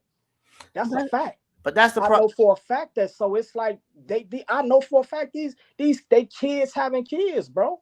They kids having kids, not me, but a majority of us is kids having kids, bro. I can't agree with that because you have when you reach a certain age, you have a due diligence within yourself to go But check. do they though? Yeah, you But do. You do. but you right, and I do. Thank God that you did. But do is the majority of us when we reach certain ages having the due diligence to hold the responsibilities of life? Hell fucking no. And Thank God that that's some why the of us community are messed though. up right now. Thank God some of us are, but a majority of us not. We ducking responsibility, cuz we duck the responsibility of our culture, of our households, of our of a lot of shit. We duck that responsibility as a culture, as a people. I'm not though, but I can't just because I'm not, I can't take into I know for a fact that five of the niggas around me ain't living like I'm doing. So what them numbers mean? That mean we not. I am though, but we not though, bro. And no, I'm saying I agree with you saying, but I'm saying, but that's no excuse to not hold that them not be held accountable. That's no excuse for that. They got to be held accountable for that because the whole point of having kids is to break. I thought was to break this. I mean, not the whole point, but I thought when having kids, you should develop the mindset on breaking the cycle. We sit here had kids and treat kids like fucking Barbie dolls, play dolls. Ain't nobody got no college funds for their fucking kids. Ain't nobody thought twice about their future. But we'll go buy our kids some damn Jordans. We'll make sure they got designer on. We'll make sure they out here doing all this goofy shit. Get them the technology and tell them get out of our face. There ain't no structure built in the house. Kids out here eating them motherfuckers. How you tell your child, how you feed your child 9, 10 o'clock at night and then still expect your child to get up and go to school and have the energy? We ain't breaking no cycles. So yeah, you gotta be all these motherfuckers gotta be held accountable. Kid or no kid, I don't care if you 20, 21, you out here with a baby at 21, you held accountable. You gotta be. You Because you supposed to be. Absolutely, You supposed to be. because life period is the best experience, brother. You have to go through. I don't give a fuck what age you is. exactly. When you So when you enter, this is life. we can't hear you, Jerome. We can't hear you. You might have to go out and come back in. But I that feel like we also too just we always want to make excuses for people. I feel like we can use this whole we don't know no better and we kids, but at some point you gotta grow up. I feel like we don't never hold people to that standard. We allow people to sit there and don't spend time with their kids. We'll see people do some off the wall shit to their kids, yell at their kids, do all type of stuff. And ain't nobody gonna step up, ain't nobody gonna question them, ain't nobody gonna hold them accountable. We just gonna be like, well, that's them, that's their kids. But like, what happened to like back in the day when somebody saw somebody kid doing some fucked up shit or a parent, because a lot of us was raised by our grandparents majority of the time. We had the type of system where if our mamas weren't doing what the fuck they supposed to be doing, you had a grandma like, you know what, bring me that child. We don't have Because that no more. Queen, those are jewels that you speaking, and we talking about a world full of swine. And if y'all know the word, what's the point? See, we forget that the But best what thing that you happened can. though? Why it happened like that? Because we I don't started know making why it happened. excuses. Listen, we started making excuses. People want old, and the excuses what y'all talking about right now. No, Back in the days, it I wasn't don't no think excuse. that's how If it your is now. grandma, I don't think that's how it happened though, cuz I don't think look, the excuses was why it happened though. That's how it is now though. because I back in mean, the you day, gotta go ahead. Go ahead, cuz. because back in the day, you could be running up the alley. Miss Johnson gonna send your ass back home, whoop your ass and everything, and your mom ain't gonna say nothing. She gonna be responsible because that's the era we was living in, right? Right? Now we making an era like Ramal said, people Barbie dolling their kids. Another what you said, they making excuses. They not old enough. Kids having kids and all. Back in the days, our mama and them was having kids, and that my mama had me when she was 16. Had my brother when she was 14. You go overseas, they raising their kids at 9 years old to be responsible. We over here making excuses, talking about they ain't old enough. Kids having kids. facts. Yeah, and So that's what, yeah, before I got cut off and I had to exit. But yeah, it's like breaking that cycle. You got to break that cycle because ain't no way I'm sitting up there bringing what I've been through in my house and growing up into my kids. And then my kids gonna end up bringing that stuff, bringing that stuff into their family when they had a family, and then it's like a repeat, and repeat, and it's like it's never going to get broken, never. I think y'all missing the point. We are breaking the cycle. We when we speaking about, see, when I'm speaking, look, y'all are we already breaking a cycle by this conversation alone, by how we moving already. We already breaking a cycle, but our effort ain't a majority, and we the ones who still trying to care like how grandma. It's not the majority, y'all. I'm not trying to give nobody no excuses at all. But what I'm saying is, I'm minority. We might need to hold toughen that up and focus on that instead of this dream world that we go be the strong black people or some shit. Cause man, it's fucked up out here. And they kids having kids. Just luckily that we not. I think the best thing that we could do is just take accountability for ourselves. But I ain't finna sit up here and not acknowledge that it's 15 other men out here who ain't doing it. They not, and they probably ain't finna try. So that I gotta include that into the math. We gotta include that into the math, y'all. These are yeah, they it kids start going with y'all.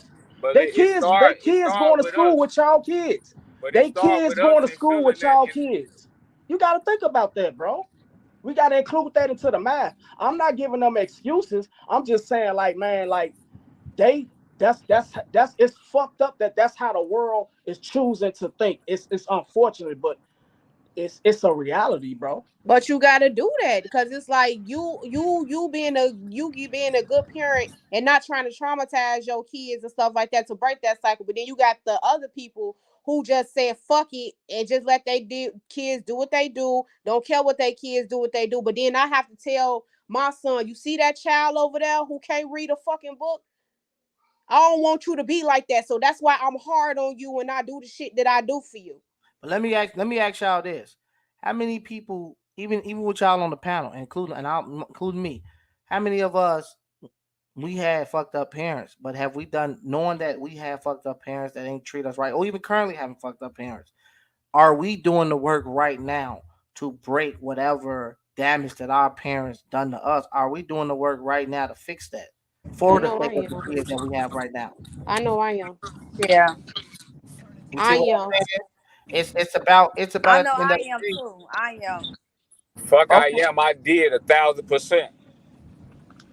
But when y'all say y'all am or y'all did, you got to break that down. What that look like? Okay, are you Well, going to I go? feel Are you going to go get the I'm help? doing that right now. I'm doing that as of right now.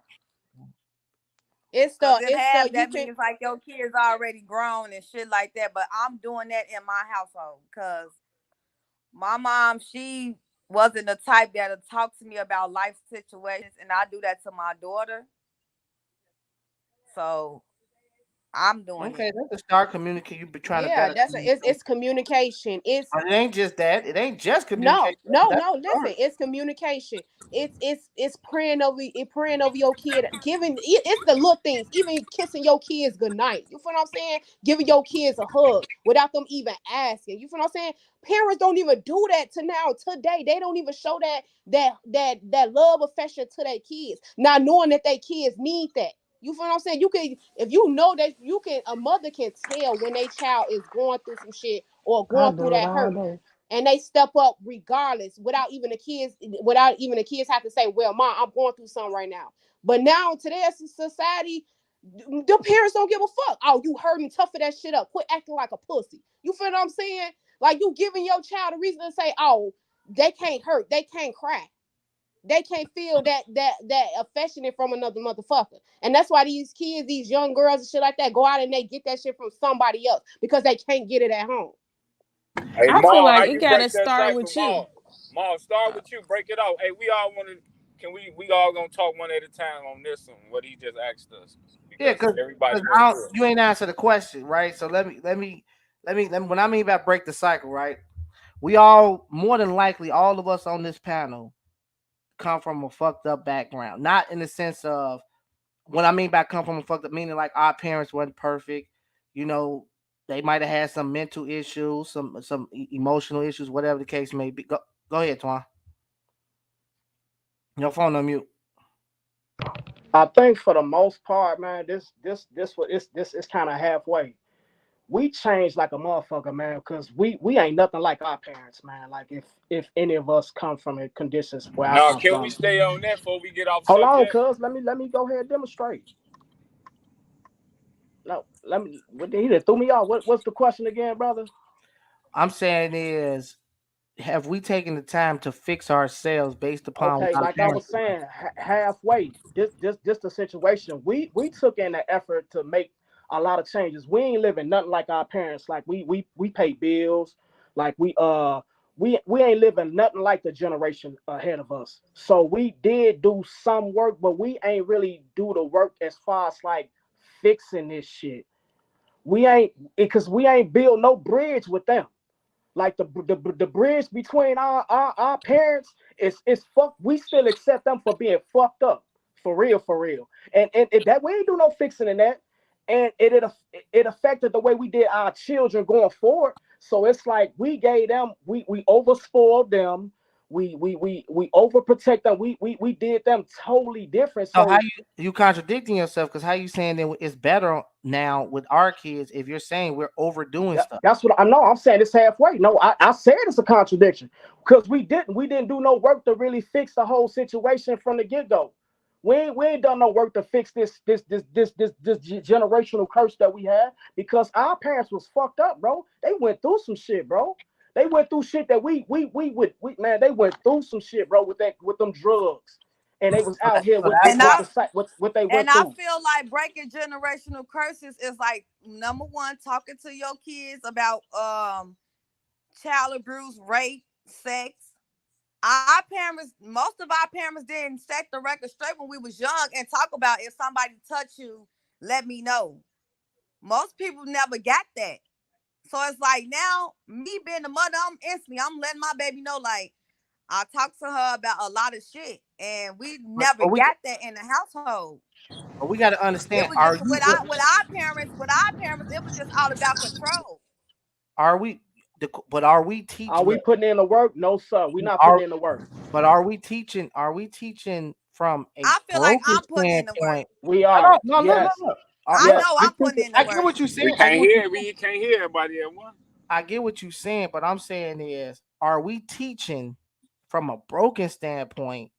or are we teaching from a healing, healthy standpoint? And the reason why I ask that, because if we're looking at the kids in today's society, you can't really say, even with yourself, not saying you're a bad mother, but if you ain't taking upon the time to go get the professional, mental, emotional help that you need, then how can you yourself say that you really are breaking the cycle and teaching your daughter in a healthy way, not a broken way? Because there's a difference. You could be having a conversation with your daughter about being touched on, but it still could be coming from a broken place, and you could be projecting fear and damage from what you have onto your daughter.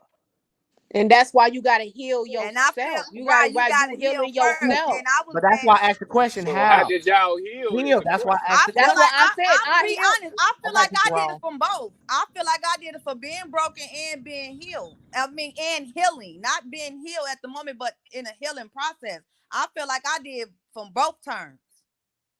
I think we And I think did we do it from think both that's terms. healing, but it's really not. Mm-mm. We really not. We really doing it from a broken place, because to be able to heal is be able to like I said, our parents played a crucial role in this. This ain't just like, just because we do it better with our kids, that's just half the problem. I was And just we gonna we say, because we doing the same shit. If we gonna blame that on our parents, bro, if the blame it, see, we doing the same shit, G, just in a different era, bro. They smoking weed, popping pit, all that shit is the same shit. We going through what our parents went through, especially it's just different. What Right, and he's that's why saying I is, what said step healing. did he asking? What step did you take to heal, to I change took the that I'm cycle? saying that we not step. taking no real steps. I'm No, a saying we lot of think. people Absolutely, is taking absolutely. real steps, Twan. Cause I I went think when So, the I shit. think we so think break. them steps. No, no, No, no, cause the no, no. shit Hold on, that hold on, I hold on. see, So mama. I want to hear you say. Look. No, before you go further, you just made a statement, right? I'm gonna hold you. Hmm. I want to hold you on that. You just made. I got. Oh, I got you, Jerome. Right out the hell. Okay, I promise. I got you. You just made a statement saying you are healing. I mean, you are Hmm. taking the steps. So elaborate on those steps as a because it's people who need to hear this. Elaborate on them steps that you're taking or that you have taken to heal. Tell I me took what it that. is you've done. I did a lot. The first thing when we was like I I'm said talking about before. within yourself. Right, that's what I'm saying. When we was growing up, I took that accountability because mama was in and out of jail. She was on drugs and all that. A lot of y'all ain't take that healing state. I took that healing state. I was damaged. You feel what I'm saying? So what did When you do to get the healing? That's what I'm what saying. I did to get the healing, I talk with God first. I talk with God. And then after that, it's like when shit like that falls into place, ain't nothing you can do. You feel what I'm saying? Ain't nothing you can do, ain't nothing you can say for that shit to change. So you gotta take a healing in yourself, like that's gonna be your mama regardless. You hurt, you pain and stuff like that. That's what it is. That's what it's gonna be. But I took a healing like you can't keep nagging that shit alone. You feel what I'm saying? Is that it happened? I talked to God. I talked to the people that I needed to talk to heal in that process. And I'm trying to put it in words. I ain't trying to say like You ain't took the steps, G. I'm telling you, Yeah, ain't that's what tried. he doing. He You putting ain't. you in a I'm position. putting Let me you. go ahead and piggyback. I'm gonna go ahead and let you no, continue, because I can't put it in. I you can't put it proving in. his I can't put point. it in the Look, words. Denise, Proving you my point. proving his point exactly. You, and without even say, with just explaining yourself, because no disrespect to none of your journey that you went through. This is no disrespect to your journey, because you probably did go through a personal journey, but you is equating that to work, and it's not. It's not work, baby. It's a personal journey that you Ain't got went through, and you probably got past that journey. Amen. Thank God. But work is action. It's action verb. It's more than just a relationship with God. It's actually doing the steps with the relationship with God. It's more to it. And that's the point that he making. That's why I say it is a contradiction, cuz no matter what, because I feel like that's work. Just like how little Denise said that, like that, man, she went through a personal journey. We go through so much to try to make our lives so different. But it's not actually, It ain't So working. what's it's not. action? I'm gonna show. So I'm gonna what's tell. action? I'm gonna tell you, but I just want to. We're gonna go across the board. Go ahead, Jerome. I'm gonna tell you. I feel like all y'all got valid points, but y'all didn't hit the root of it. It's because you got to understand. understanding what a culture teach is gonna be like that. Not necessarily that like we traumatized, but African Americans as blacks we teach independency, but it's not what you teach, it's how we teaching it. And the role to teach is we teaching it in the wrong way by the healing process as a person that's people like you. Everybody must know my mama. You know what I'm saying? Me and my mama just not getting a relationship, a good old relationship, but my mama didn't always treat me good because of who my daddy is. But my journey is the same thing. Like I talked to God, but I actually talked to somebody. You feel me? I actually went on the road, sat by myself, actually paid attention to myself. You see what I'm saying? I came back. I'm in a youth. I'm teaching them how to do certain things, money literacy, the stuff that had been taught. We could break this cycle, but it's the fact that it's either you gonna take the it's either you gonna what are you gonna do in your life? You can't keep blaming the generation. Yeah, the generation had hurt you, but and when you get to the point where you want better for your life, that's when you decide it's gonna change. Understand it.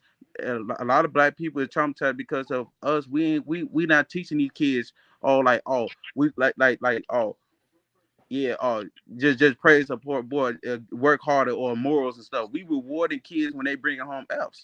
Fam, you making excuses. Look, this the thing. We How got Prove the I'm power making to excuses, listen, bro. listen, because this how we got the power to change the world. That's the reality of it, G. We been had the power to change everything. We do right fucking now. We got the power. If we could change this economy with how we spend our money right now. We could Okay, change everything right now. Right now, okay, we got the power to, G. But okay. are Guess what? we? Guess what? Guess what? Since you start making excuses, let's No, break it no, down. no. I'm Let's just break saying. let's break it down. Why we ain't doing it then? That's the Why whole why we ain't question. doing it that's then? the whole Just point. proving my That's the point. whole Is why we ain't question. doing it then? Go Because ahead. That's the because we're whole not teaching question. the kids what we need to teach the kids. That's what I'm talking You about. can't teach Money from a literacy. broken. You can't teach from a broken But place. like How Quita do we said, fix what it are though? the actions? I'm gonna tell you. I'm gonna tell you. I'm gonna How tell do you. we fix it? Go ahead. How do Go we ahead, fix King. it? I'm gonna tell you. I'm gonna tell you. Go ahead, King. Are we just gonna go across the board? We're gonna get to it. I feel like the first step in trying to what I did was basically just taking accountability for everything, taking a real look at my life. Because at the end of the day, we could always say our parents was this, our parents was that. Yes, our parents wasn't perfect, and they did have an influence on how we look at life. But it's where you go from there. We can't necessarily always we can't continue even at 30, at 20, at 21. We can't continue to blame our parents. Once you recognize that your parents was flawed individuals, they had their own life, their own struggles, you learn to give your parents grace. And I feel like that's the first part. You got to learn how to give your parents grace because they was imperfect, just like we gonna be imperfect parents. But also you got to learn how to pick up the pieces. Yeah, Right, your mama probably broke you in so many different ways and did this, that, and the third to you, but you got to look in the mirror, go get you some therapy, go get a relationship with God, learn how to, learn different skills, learn how to, emotional awareness. Like it's a lot of stuff that you could do, but you can't just sit there and think that the only way we could not be broken is by actually, just doing little stuff with our kids. It start with us because right, we can't raise kids from a broken standpoint. right. Like we And are our kids, and we be so involved, we be so attached to the trauma. We always want to say like my mama didn't do this, my mama didn't do that, I didn't do that. Yes, like, but it's all a part of life. I feel like once you get therapy, you recognize that you learn how to give your parents grace and you learn how to go from there. We can't continue to be stuck in the trauma. Like you got to learn how to grow from it. And even as a parent to this day, I know I fucked up my son with picking his daddy. I could take that accountability. My son daddy is in jail. My son never even saw his father, and I could take that cross, even though it's part on him, but I could take that cross. And what I'm doing is I'm getting to work and as well as getting the help for my son now, like getting him therapy now and being a proactive parent so he could deal with those issues now so it don't necessarily affect him in the long run. right, And I and feel like as parents, we just be so convinced about the past and just about so consumed with our parents did and not necessarily want to take responsibility for our own shit. Exactly. And that's right, why I was trying to get to Ramal that. Because when we was in the kitchen one day, it was me and Earl. And that's when I was staying over east. We was in the kitchen. And Earl, he the oldest. He seen a lot of shit that we never seen before. Earl was going through that shit. And when it come down to the respect of our mother, They ain't had it. You feel what I'm saying? So I had to break it down to him. I had to tell him, no matter what mama did in her life, bro, you can't let that affect you. But then on the other end, you can't let that shit get to the point where you disrespecting her on a whole totally different level. You feel what I'm saying? Because either way it go, that's still the woman who birthed you. You feel what I'm saying? Who carried you for 9 months. Y'all still ain't. I hear what y'all saying. Kenya touched on the basics, but you still not getting what I'm saying. Look, reality. When I talk about, are you healing and teaching your kids from a broken standpoint or from a healing place? Nobody and most people in today's society ain't doing the work. None of y'all. None of us, including myself at one point, was not doing the work. What is the work I'm talking about? First thing is first, Kenya touched on a little bit. Looking yourself in the mirror and taking accountability for your actions. Taking accountability for what you did. Take your mother off the plate. Take your father off the plate. You understand, right? You recognize where they went wrong at, but where you didn't have to. Once you recognize what they did wrong, the first step is for you to start looking yourself in the mirror and taking accountability for your actions. Because you can't keep putting the responsibility and the blame on your mother at fucking 30 some years old. Or your father. That's an excuse. That's an excuse. You can't sit here and say you're healing through your kids or you read a book or no. First step is take accountability of the wrong you're doing. Second step is once you take accountability and you able to look yourself in the mirror. Now you got to figure out how do I fix it?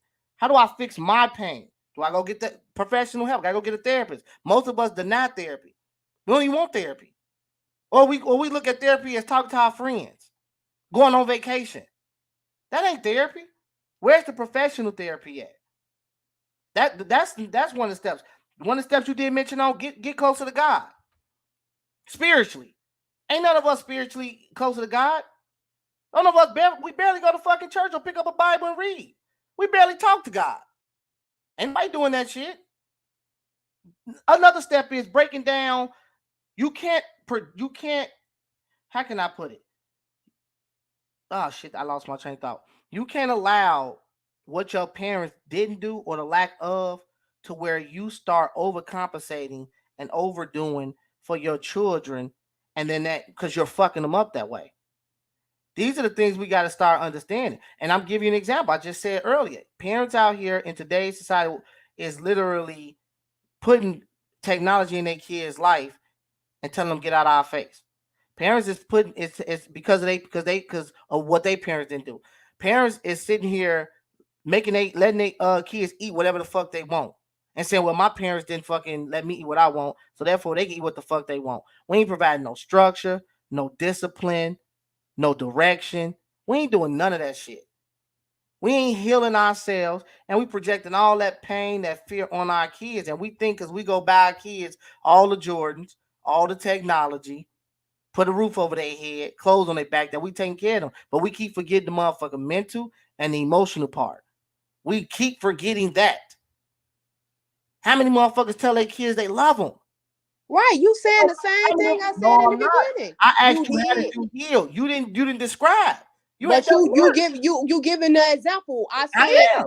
right, and I said it ain't all about tell. And I said it ain't all about talking that shit. You actually have to do that shit. I did. I said you gotta Are you pray went to over therapy? your kids. Are you You went to gotta. therapy?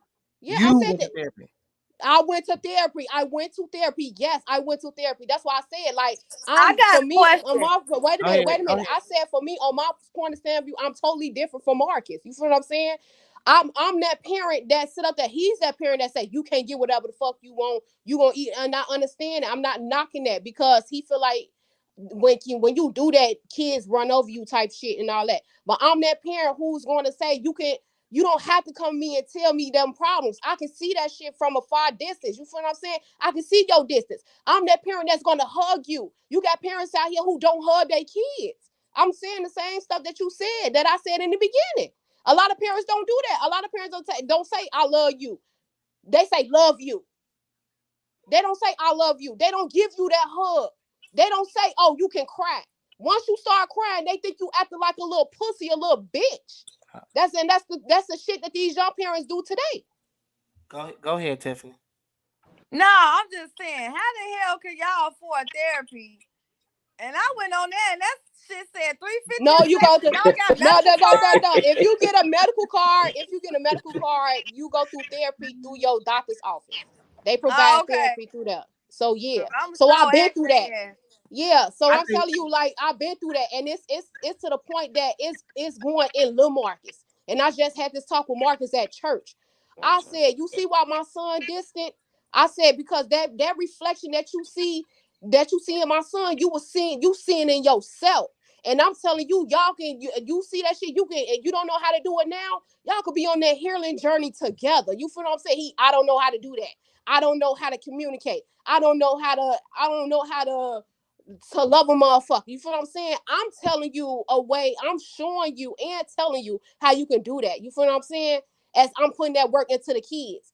You feel what I'm saying? But then here go your son going through the same shit you going through. And if you don't know how to do that, I'm telling you, and then y'all could do that shit together. My right. son It got start with anger the parent issues. though. Hmm? You It said start what? with the parent though. The Hey, hey, That's child what ain't that gonna Ramal. get exactly. That's benefit what I from was it telling unless Hey, him. the Ramal. parent gotta get it. Yeah, that's why I was telling him. I said, with your anger, I said, you got anger issues. My little son got anger issues. You Come feel on, what I'm mama. saying? But then you telling I my get somebody else son, the mic. you telling my son he can't express his anger. You telling my son every time he cry when he get frustrated and shit that he acting like a bitch. You telling my son that the shit that my son is into anime and all the other type of shit. You telling him, nah, I don't want to look at that shit because I don't like it. You feel what I'm saying? That type of shit. Motherfuckers like that ain't putting in that work. And that's why these kids these days are failing, bro. Are failing. Go ahead. Hey, Ramal, what was the question one more time? Because I'm here with my son. He's 16 years old. I have to pull up on my son on this one. Are parents traumatizing their kids due to their own brokenness? Do you feel like your parents are traumatizing you due to their own brokenness? Nah. And what about the part that we put in the work to heal? I mean, the part of putting in is you having to recognize you have to recognize what your parents did to you, and that's the first step. And then you recognizing what type of person you want to be and what damaged you, right? Like I remember I had to recognize at one point I used to depend on women for love, right? And it was because I had lack of love from my mama. My mama was in and out of my life, so I had lack of love from her. So I used to any woman I dated, I depended on her to give me that. And anytime she didn't tell me she loved me, anytime she didn't do whatever I felt the mother I was missing from my mama, I would snap the fuck out. Like, you don't love me. You ought to be in this. So I had to sit down with myself and I had to figure out, damn, why am I like that? And I had to start healing myself. I had to go get me a therapist. I had to get a mentor. I got into a male group in college and I started getting into church. I had to do a lot of shit to heal that brokenness to be the man I am today. But it was hard because I ain't recognize it. I ain't recognize at first. A lot of times we got trauma from our parents. We don't even see that shit. We done buried that shit so deep. We don't know why we act the way we act. We don't know why we so angry, so aggressive. So you got to sit down and start digging deep on what are these reasons you acting like this. And then once you figure that out, you got to be able to look yourself in the mirror and be okay with that. And then start taking the steps to heal that shit. The professional help. Going to your friends, talking to your cousins, going on vacation, buying clothes. We buy clothes. We trauma bond too. We trauma bond with broken trauma people bond with trauma people. We do all of this shit to avoid sitting down with ourselves and dealing with the problem. You have to face the problem head on. And a lot of parents are scared to look themselves in the mirror at their mistakes. They scared. So what they do is they put all that shit. They walk around thinking that they healing, but they more so damaging their kids. If you shoving technology in your kid's face all day, telling them to get out your face, do you know you're damaging your child? You damaging them. Cause they're gonna grow up and say, well, damn, you ain't spend no time with me. All I ever heard you do is say, get out my face. I bought you this fucking technology. Go get on the fucking technology. Get out my face. You've already right there damaged them. Why are you telling your child to get out your face? Why you ain't got the patience for your child? That comes from somewhere. So these are the things I'm saying is we as parents gotta heal from our parents. But we're not doing that. So when you look at today's society, why you think you see all these kids out here doing the shit they doing? Getting on drugs, out here robbing, stealing, killing, little girls, little boys. We traumatizing them with our own brokenness, and we think we healing them by buying them technology, putting clothes on their back, food on the table. That ain't doing shit because you keep forgetting the mental and the emotional state of taking care of your child. What about that? Not even that. Like they talk a lot like that. That's your job to take care of your child. You got a lot of parents out here. I buy you clothes. I buy you shoes. Like that's your job. So You don't Ramal, have to. how did you heal? Ramal, how did you heal? First step I What took was was your step? I had to recognize why I had to, my first when I started going on my journey was when I was driving in my car and I was damn near ready to commit suicide and run my car into something. And it was literally that day where God, I seen the church and I walked into a church, and that was the beginning of my journey. I wasn't close to God. I started getting close to God. I started recognizing the pain that I had. I joined male groups. I went and got me a therapist. I went and got me a mentor. I started doing the work and sitting with myself and start understanding my own issues. So when I start fixing my issues and accepting that I got some fucking problems, I got some mommy and daddy issues, and accepting that shit, I was able to, with a clear mind and an open mind, allow those people, those mentor groups, my mentor, therapist, I had an open mind and allowed them to come in and say, hey nigga, you fucked up, in lack of words. Something wrong with you. But let's figure it out. Let's dig. Let's try to break this shit. So that way, when you get your kids, you're not projecting your hurt or your fear on your kids. That's why today I can say when people say whoopings traumatized me today because I did the work, I can say when I got used to get my ass whooped, that shit don't traumatize me right now. That shit don't do nothing for me. It don't make me go in there and be scared to whoop my child. Don't make me do any of that shit. I understand who I am today as a man. I know where I'm going. I know my principles, my morals, but I went and did the work. A lot of folks ain't doing that shit. They don't want to go get a therapist. They won't go join a male group, a female group. They won't get closer to God. They won't read. They won't do shit.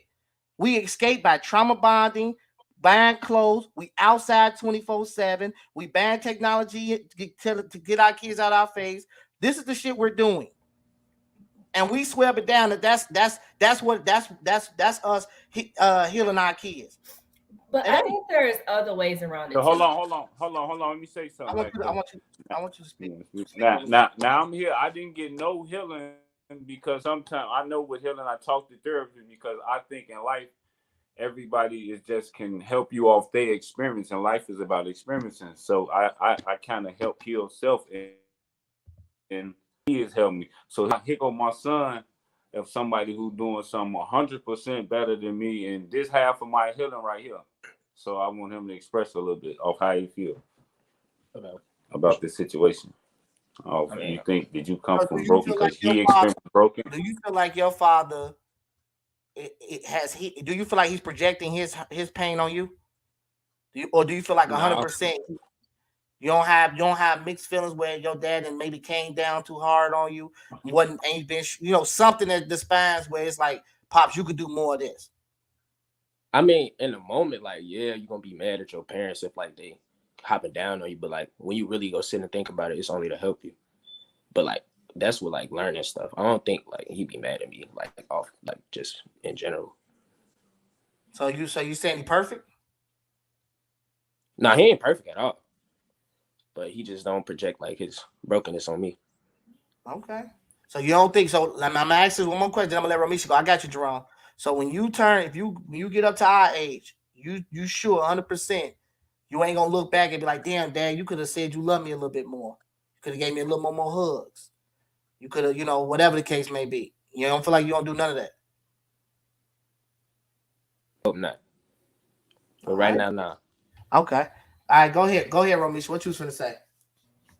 I think that there's other way to heal besides, like church and therapists and things like that. Like, for example, I'm not Christian, so I'm not all the time looking to God or higher powers for certain things.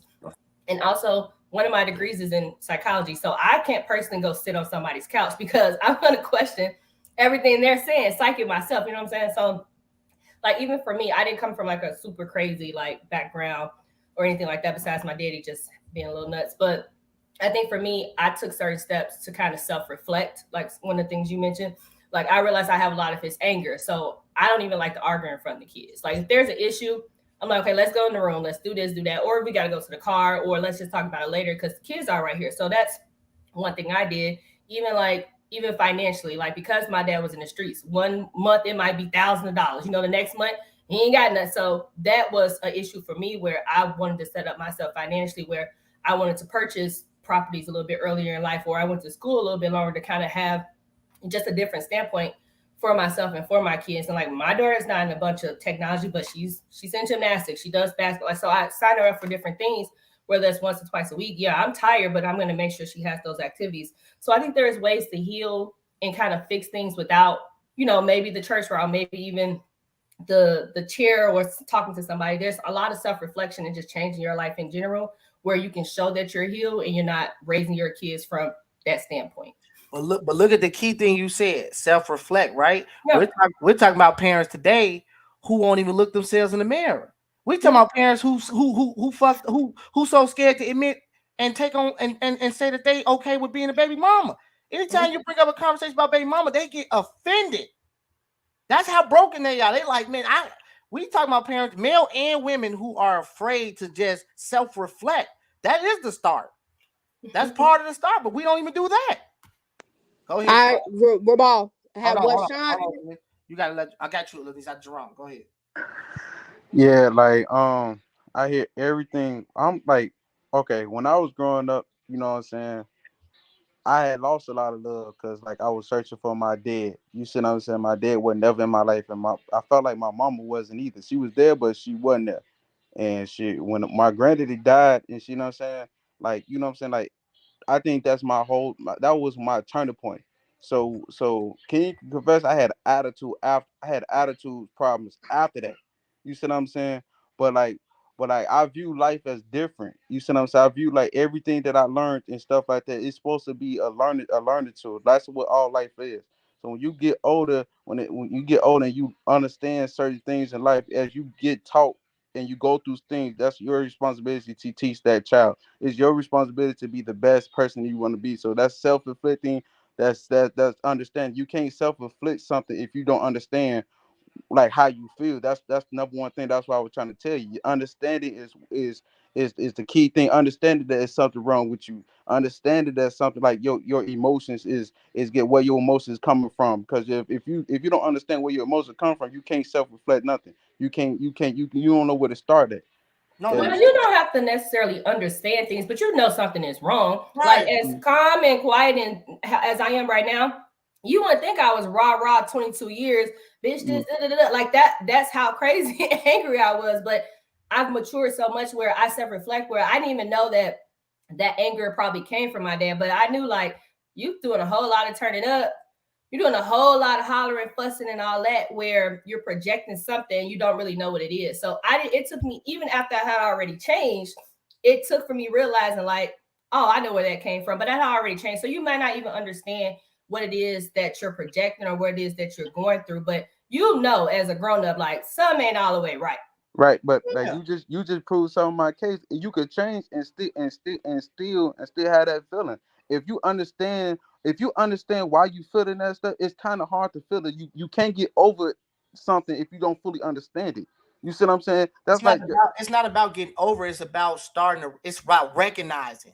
We're that. not That's saying you understanding. jumping from A to C. We're talking about what she said is she without fully understanding the problem, she knew just by being rah rah something was wrong. Like, why am I rah rah? She asked the question to herself. So you ain't necessarily got to just jump right in like, oh shit, I know where that come from.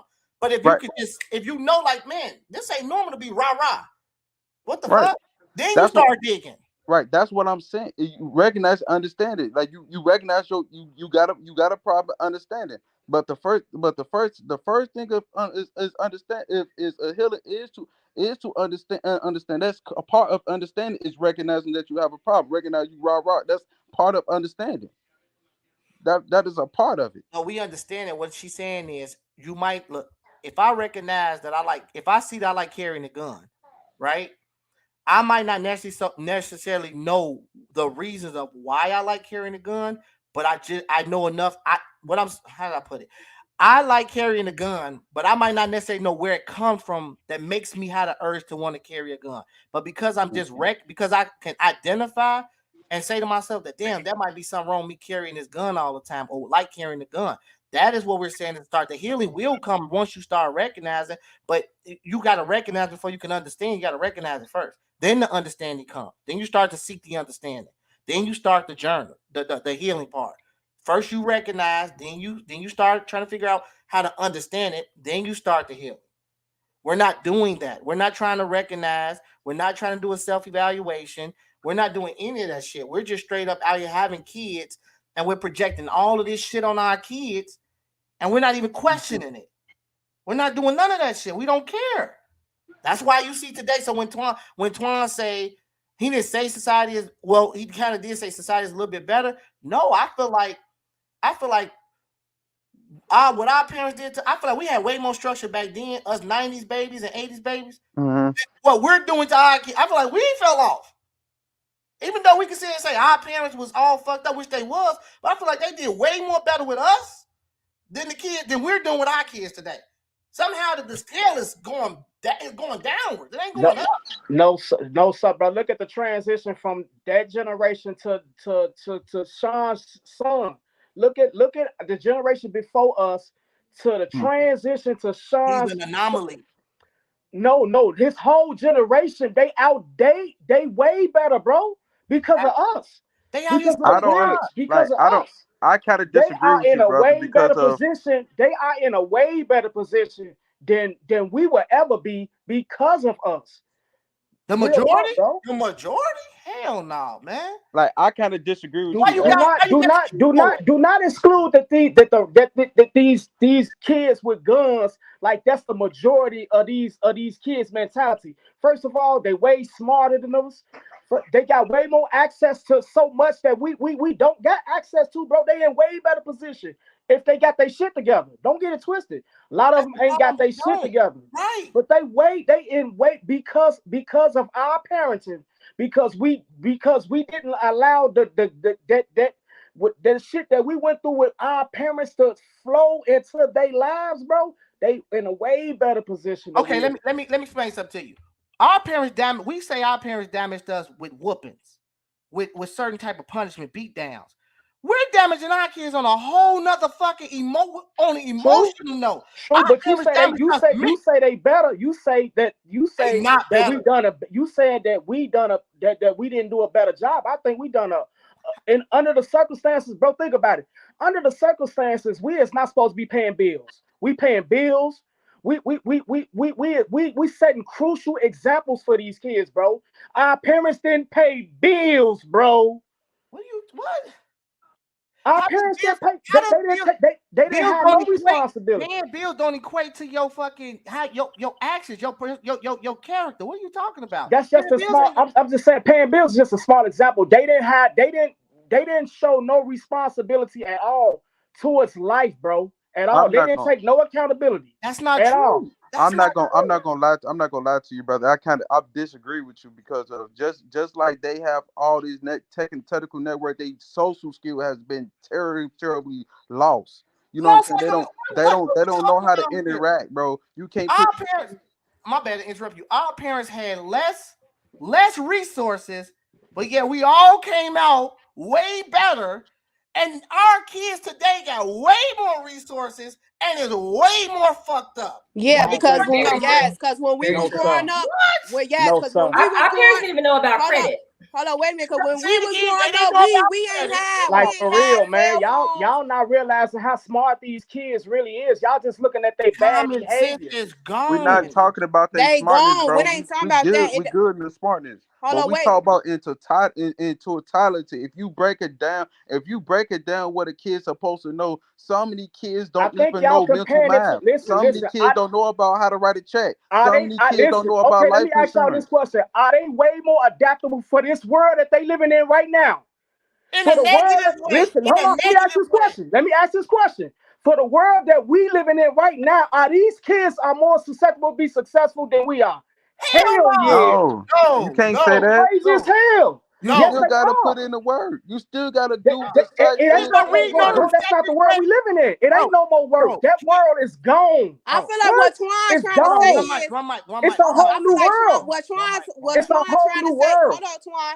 I feel like what Twan's trying to say is they are more advanced as us. You feel what I'm saying? Because back then back then as a kids we ain't have electronic shit. Which No, we no. what Back us then, wait back then. wait Listen. listen Back then, as wait kids, listen because when it wait most Twan of us wait. didn't even learn how to type. Exactly. We Wait a didn't minute. even Because when learn it how to came down to type. us, wait, Twan. When it came down to us, we was outside. We met up. We went I'm on the finna get phone. ready We for the met up park. on bikes. We was outside asking each other when we gonna meet up. This society today, they have cell phones, computers.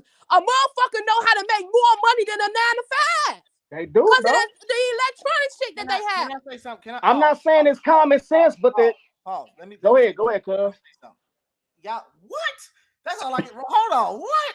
Listen. When the pandemic happened, was the fucking breaking of how kids are. It blew up.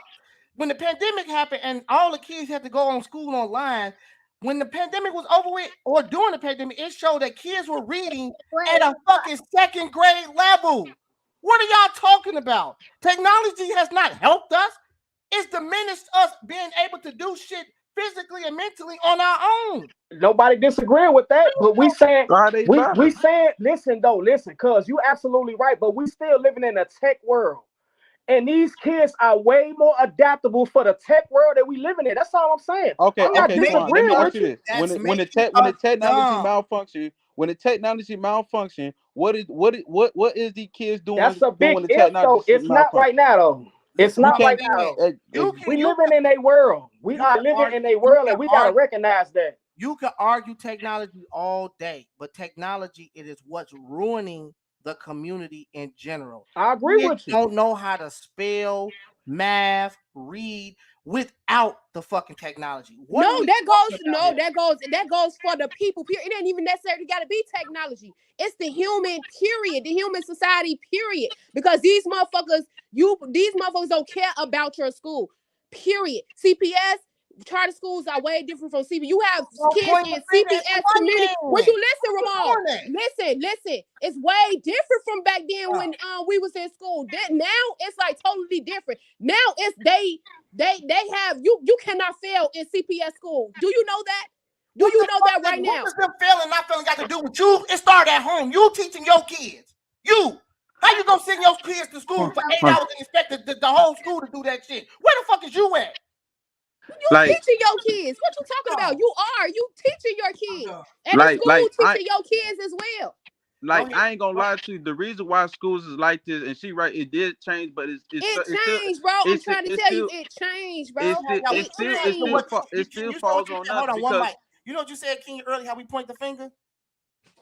Here we are, once again, as black community, or even on this panel, pointing the finger at the school system, which is the white man created it. No. right now What it I'm Good not thing blaming is, the somebody school no, system. schools This are is hold what on. I'm fucked finna up. say. This No, what I'm what it finna is, say. this what somebody said. Why the fuck do we have to work a 9 to 5? And the kid asks, why y'all gotta work a 9 to 5 but don't bring y'all work home? Why the fuck we gotta work a 9 to 5 or going to school and bring our work home? Why the parents these days are doing the teacher's job? We doing our job, but we doing even extra more work and curriculum that the teacher's supposed to put in. I'm not gonna lie to you. I'm not gonna lie to you, Creator.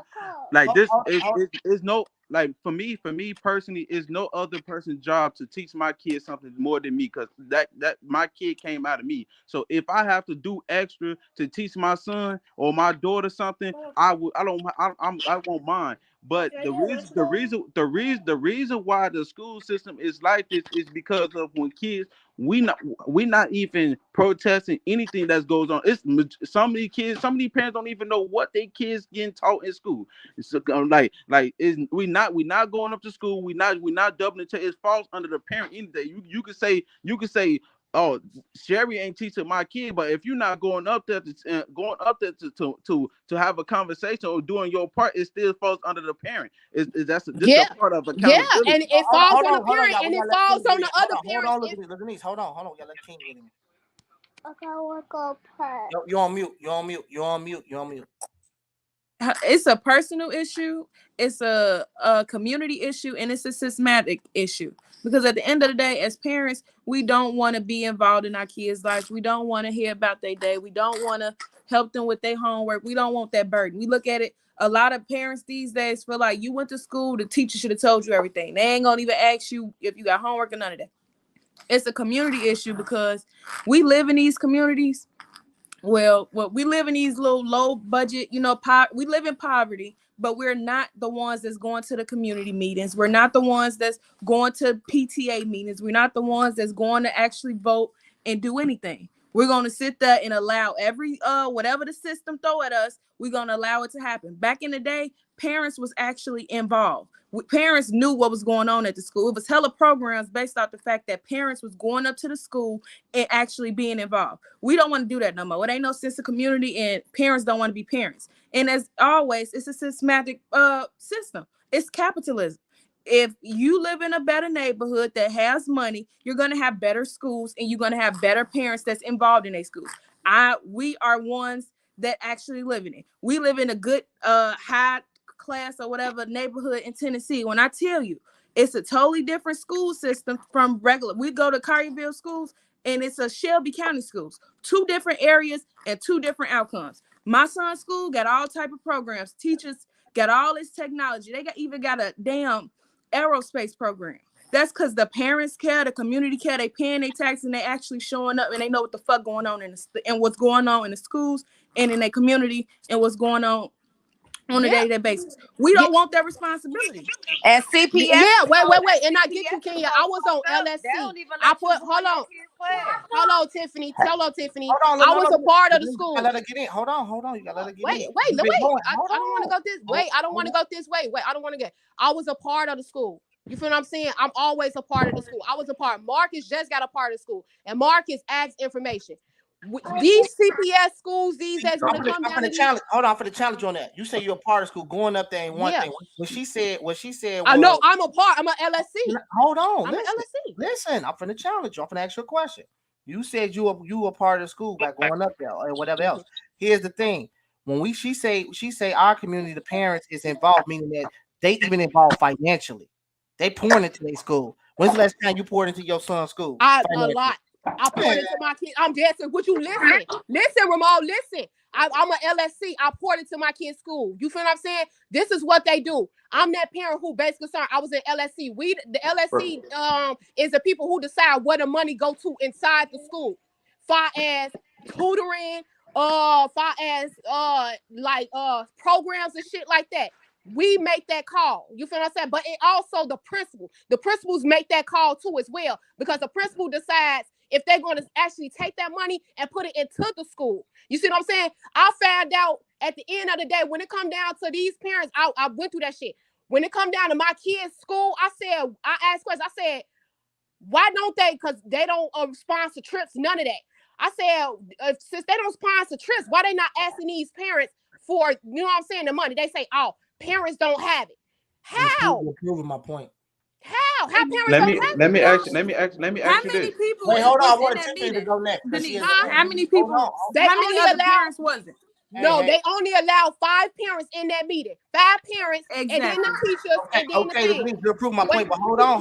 You gotta wait. But it come. Wait a minute. But when it came down, you gotta calm down. Hold on. Wait a minute. Let me finish. But when it came down to funding, the CPS school, I found out that at the end of the day, them principals take the money that's supposed to be funded into the school. They keep it for themselves because they get that whole amount back at the end of the school year. She just missed the whole root of the problem, and she going to the principal. Go ahead, Tiffany. No, I just told you. Now, what I was finna say, CPS is so fucked up. When you walk into the school, they don't even let you in your child's classroom. They don't let the parents in the classroom no more. You walk your kids in that school, you got to turn around and go. Guess what? Let me ask you a question. How many parents in here knows when the parents are actually supposed to meet with every board to change things? Because they just had one Saturday. Nobody knows about that. Because they don't send out emails no more. They don't. It's your job. They do. That's your job to find out. They do. They don't care. You can go to that board meeting. You can go to the board meeting. Your opinion does not matter at the end of the day. You can voice your opinion. At the end of the day, it's up to that school Why and the would it principal. matter if it's only 5 parents at the school? Why would your voice matter? No, I'm Guts, talking about he's talking about board meetings. He's talking about the board meetings. That's what I'm telling you. If you That's go, when it counts. That's when this thing if there's only changed. 5 parents at the board meeting, why would y'all voice matter? No, not takes board a meetings. That's community. LSC. I'm talking It about takes board a- meetings. we The board saying that. meetings. It's. I'm trying to tell you, Ramal. I'm trying to tell you. I gathered that information up. I'm trying to tell you. Listen to what you just said. You contradict yourself. You just said you went to you was up at the LSC school. meeting. I don't board care meeting. what meeting. If it's only 5 fucking parents at the school saying, "Hey, I'm trying to be here for my kids," and that ain't even half of the fucking community. Why would the Board of Education or anybody listen to y'all? Why? No, because they only allowed that certain amount. They stopped it to the They point only where they got allowed that everything certain on amount. Zoom. They stopped only allowed that certain to the point where amount. they got everything on Zoom. They don't even want you coming up there. They want you Yeah, to have that a Zoom too. meeting. And guess what? How many? We need to be all there together, face to face. Right. How many of y'all know that if y'all sign a petition and get everybody signed, they have no choice but to let y'all in? That's what I'm saying. It's all excuses, bro. Kenya and Ramal. Y'all be that's talking why about them all excuses. We don't go up there, man. Period. Suck it up. We don't go up there. You got this part. It's time to start going up there and start making excuses. It ain't about to make excuses right now. And when you go up there, they tell you cannot go in your kid's classroom, which is bogus. When you go up there, they act like you the aggressive parent and they want to call the fucking police. But Tiffany, this is before the pandemic. What I'm saying is this. What I'm saying is even during the pandemic, the reason why kids were reading at this is why I'm saying parents are not involved, and it's full of shit. Because even during the pandemic, parents was not involved with teaching their motherfucking kids or even getting their kids up to get online. Parents were not involved, and the kids. So we not mine. It's constantly proven. It's constantly proven. But yours are kids ain't even prepared to go to kindergarten. How many kindergarten kids y'all know actually prepare for kindergarten? Like it starts at home. Even before you get to 2nd and 3rd grade, these kids don't know their ABCs, their numbers, their colors, they nothing. And that's shit that starts way before they even start school. And then we want to send them in school and get upset at the school like they ain't teaching them something. Shit, you didn't either. My point. Yeah, exactly, and that's why I understand what y'all. That's why I'm telling you. That's why I understand. And the Ramal, I'm trying to tell you how y'all kids because are it in comes school like this. right Hold now. on, because It's over the totally summer, you know different why they from. don't Wait a minute. It's totally different from over the summer, CPS right? schools. My I'm kids trying don't to go tell over the y'all. summer. Look at the homework they got to do over the summer. This homework over the summer, not just when you get off, you can't sit around. We got to take this shit. I grade this shit. I'm still a teacher. My point exactly. It This starts way. at home. Yeah. We And that's what I said. That's but ourselves, G. We put the that finger push at everybody but ourselves. that push down to Lil Marcus. I'm fighting for my son. My son was a straight A student when it came down to math, right? You keep saying you're listen to me. I know, look, I'm telling you. Listen. You keep saying you're an anomaly. Okay? We're talking about the majority. So you could be on the panel all day steady saying what you're doing ain't gonna justify what the fuck the entirety or the majority of parents is doing. So you're an anomaly. So you go all day about what you're doing. That's fine and that's great. But when we're talking about the majority, bro, everybody ain't you. Everybody ain't doing the work that you're doing. Everybody ain't up at the school. Everybody ain't voluntarily up there and trying to make change. Ain't nobody financially pouring into their schools. And you think they don't put your kids in a fucked up situation, bro? You think that ain't gonna put your kid up in a fucked up situation? No, that's not talking about the parents. Right, your parent. If the teacher, I'm trying to say, if a parent come to a teacher and tell the teacher that would you listen? If a parent come up to the teacher and tell the teacher, they wait until report card pickup to let you know that your kid is fucking up in school. It's your job to go up there every day. Would you listen? You're not listening. Not because you keep blaming the fucking teacher. No, I'm not blaming the teacher. Would you listen? They are not allowing you to sit how our parents sit at school. They are not even They not. allowing They you to so sit with not. your A child. pandemic I happened. I think How I fuck think I'm you what not gonna y'all expect? I'm not failing to gonna lie, I'm not realize gonna lie is to you. I have to kind of listen. disagree with that because I had a student on my team that they teachers called me. I had to leave work to go sit. I had to sit in his class. I They want to go is sit up for allowing that too. certain parents or certain people inside the class, but you gotta make your voice. You gotta make your face known. Yes, You that's gotta that's make the your whole voice point. known. The whole point is the power that we ain't tapping into. The point that's the whole Absolutely. point. We sit up here, we making excuses about whatever. It ain't no excuses because the fact is we got power that we not tapping into. We supposed to be in these kids' life, but we not. We not into politics. We don't even understand the laws that be going on because we ain't tapping into this shit. That's the whole point. We So don't it Because even ain't no because excuses. let one of them white people let a Ain't white no person excuses. get bro. treated. They ass gonna be at the school every day, sitting right there, making sure Exactly, you Facts. do my bro. shit, We right? Exactly, don't even put exactly, we don't even put But in exactly. them. Denise, what he's saying is we not tapping into the power. We not doing nothing about it. We not So that okay, exactly. so like listen, just say you run into all the problems that you run into with whatever teacher or whatever you doing, or you too, Miss Lady. Mhm. Then what?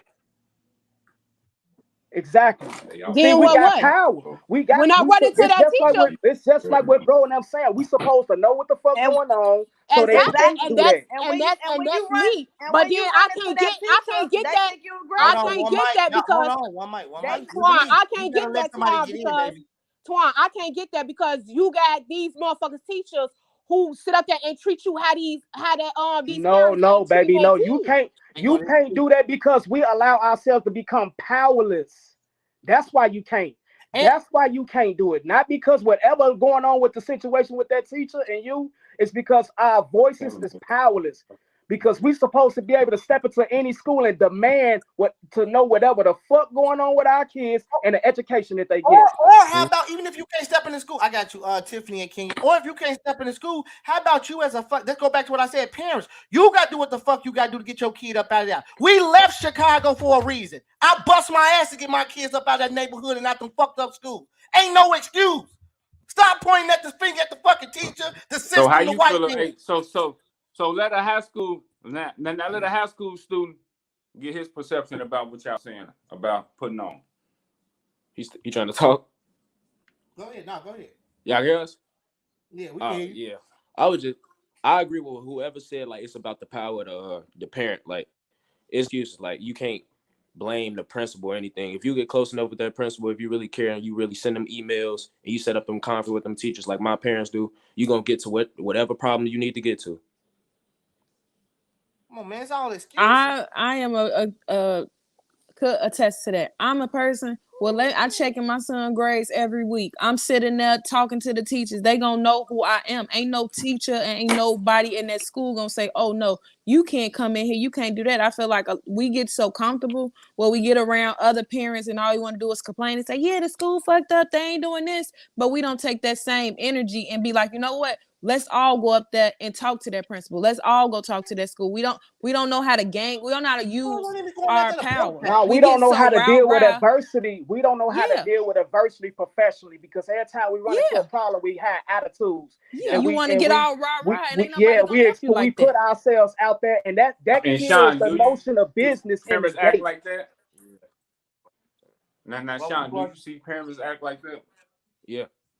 And this is a Yeah, student that see this type right, of right. attitude, you And know? if a school ain't doing your child justice, it is your job to get them the fuck up out of there and send them somewhere else. It starts with you as a parent. It is nobody else's problem. Them are your children. So if you know that school is fucked up, then you got to go rotate them off your child into a better community. You got to do your job. People I ain't don't care doing for that how shit. far you Get gotta the travel, what time emailing. you gotta get up, you gotta sacrifice. What You start emailing, But start Ramon, showing up, start doing all that. you experience that shit for yourself. Because the simple fact is, you had somebody for you to choose the school that you wanted to go to based off the school that we had to go to in our no, community. Ramal choose Because that of the for thing, himself because Ramon, what you he knew went through. somebody to do that shit. These days, right now, you got to live in a district just to even attend that shit. You feel what I'm saying? So ain't none of that. You just couldn't get up and say, okay, I'm finna go to this good ass high school in this motherfucking neighborhood. You had to know somebody in that neighborhood to How about even you use their That's moving? not address to true go to because the I lived on the low end and I went to Lane Tech. If you got the grades, you could do a selective enrollment test and you can go to right. any That's school only that when you you want right. to. That's only when you're a freshman or you a pre-K starting school. No, that's That's not. it. You could go No, ahead that's and not. test to these I schools. got accepted. I was about to go to Whitney Young, and I ain't live. I wasn't nowhere near Whitney Young. So like it's all about how you advocate, how your kid is doing in school. That all the Yeah. schools are paying attention to your kid within the third grade. Believe it or not, that's why it's so important to know what your kid is doing in school. You start right now. You like me personally. I don't know about nobody else, but if I'm in the household, if I got a family, I'm not raising no dummy. I'm gonna make sure that you got homework. If you Absolutely. don't got And homework, I'm like bringing Absolutely, Quita because homework. say, we all way in the now, suburbs, and he go to Hold on. Kenwood. He like go all the way to nowadays, Half like Park. Quita He always say, somewhere else. nowadays, in order for your kids to go, when they find out where you live at and your zip code, they automatically be on some bullshit like, oh, your kid got to go to this school because y'all live in a district. They been on Not true. bullshit, hella But who bullshit for the fault is past it two that you years. gotta live in them That's the areas though? kid We fault. gotta That's the start kid and being the on parent we fault. gotta start taking accountability on that fault. We are the Very ones that fault. had these kids. We are the ones that's putting them in this environment. We put setting them up to fail. If we That's why want I better for just our said kids, we left give better for our Chicago. kids. That's why I said we left Chicago purposely to better not just ourselves but our kids. We left Cordova, right? This is a second suburb underneath, well, third suburb underneath us. We left that suburb to go to the top suburb, which is expensive as fuck, just to give our kids a motherfucking a better education. Ain't no excuse. These are our kids. We gotta do what the fuck we supposed to do. I'm out here busting my ass. You think I can afford this shit up here? But it don't matter. I'd rather struggle and pay this shit to make sure my kid got a good ass motherfucking future. That's what I'm gonna do. We ain't doing that shit. We ain't sacrificing. Our sacrifice is motherfucking birthdays. We got all the money. We ain't never got the money for the right thing, but we got the money for all the wrong shit. Ain't that some shit? We got the money for the $1,000 cell phone. We got the money for the designer shit. We got the money for the technology, but we ain't got no money for our motherfucking kids' school. We ain't got no money to move out the neighborhood. But Priorities. we always got this fucking money. But I also do too, Priorities. it all ain't this shit. necessarily about the environment too. Your kid could go to a shitty school, don't mean they gotta be a fucking dummy. Like it ain't Exactly. about what's going on in the classroom. If you feel like the school ain't doing everything that they doing, how about you go the extra mile? You get the homeschooling your kid. You start putting it more on them and teaching them shit that they not learning in school. I feel like we always want to take the easy way out and play the blame game. Exactly. To for example is me and my sister went to Randolph in the hood, a heart of Inglewood. That wasn't a good school at all. You see what I'm saying? Me and my sister was a valedictorian. I was smart, you know what I'm saying? But you know what I'm saying? You can it falls under how you how, it falls under if you being taught at home. See, I had a grandma that teaching us that made me study for 30 minutes. I had to get my ass whooped if I didn't study. You see what I'm saying? So it's That's all called about structure. it's at home. You see what I'm saying?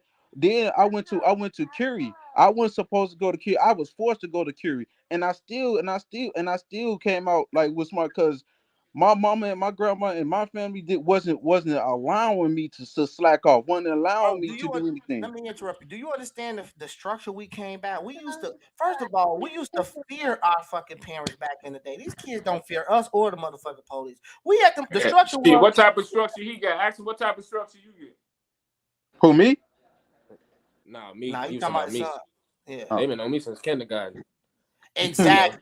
And You then fear the like shit out of your parents, when don't you? she was when she was talking about like it's the environments we growing in. I don't think that's true at all because I don't live nowhere near Kenwood and they let me in simply off my grades through the magnet program. Give me all honors classes, all AP. Facts. That's what I'm talking about. And where So but look, let me ask you this. Where that discipline come from though? Where that it discipline came and that from my structure come parents. from?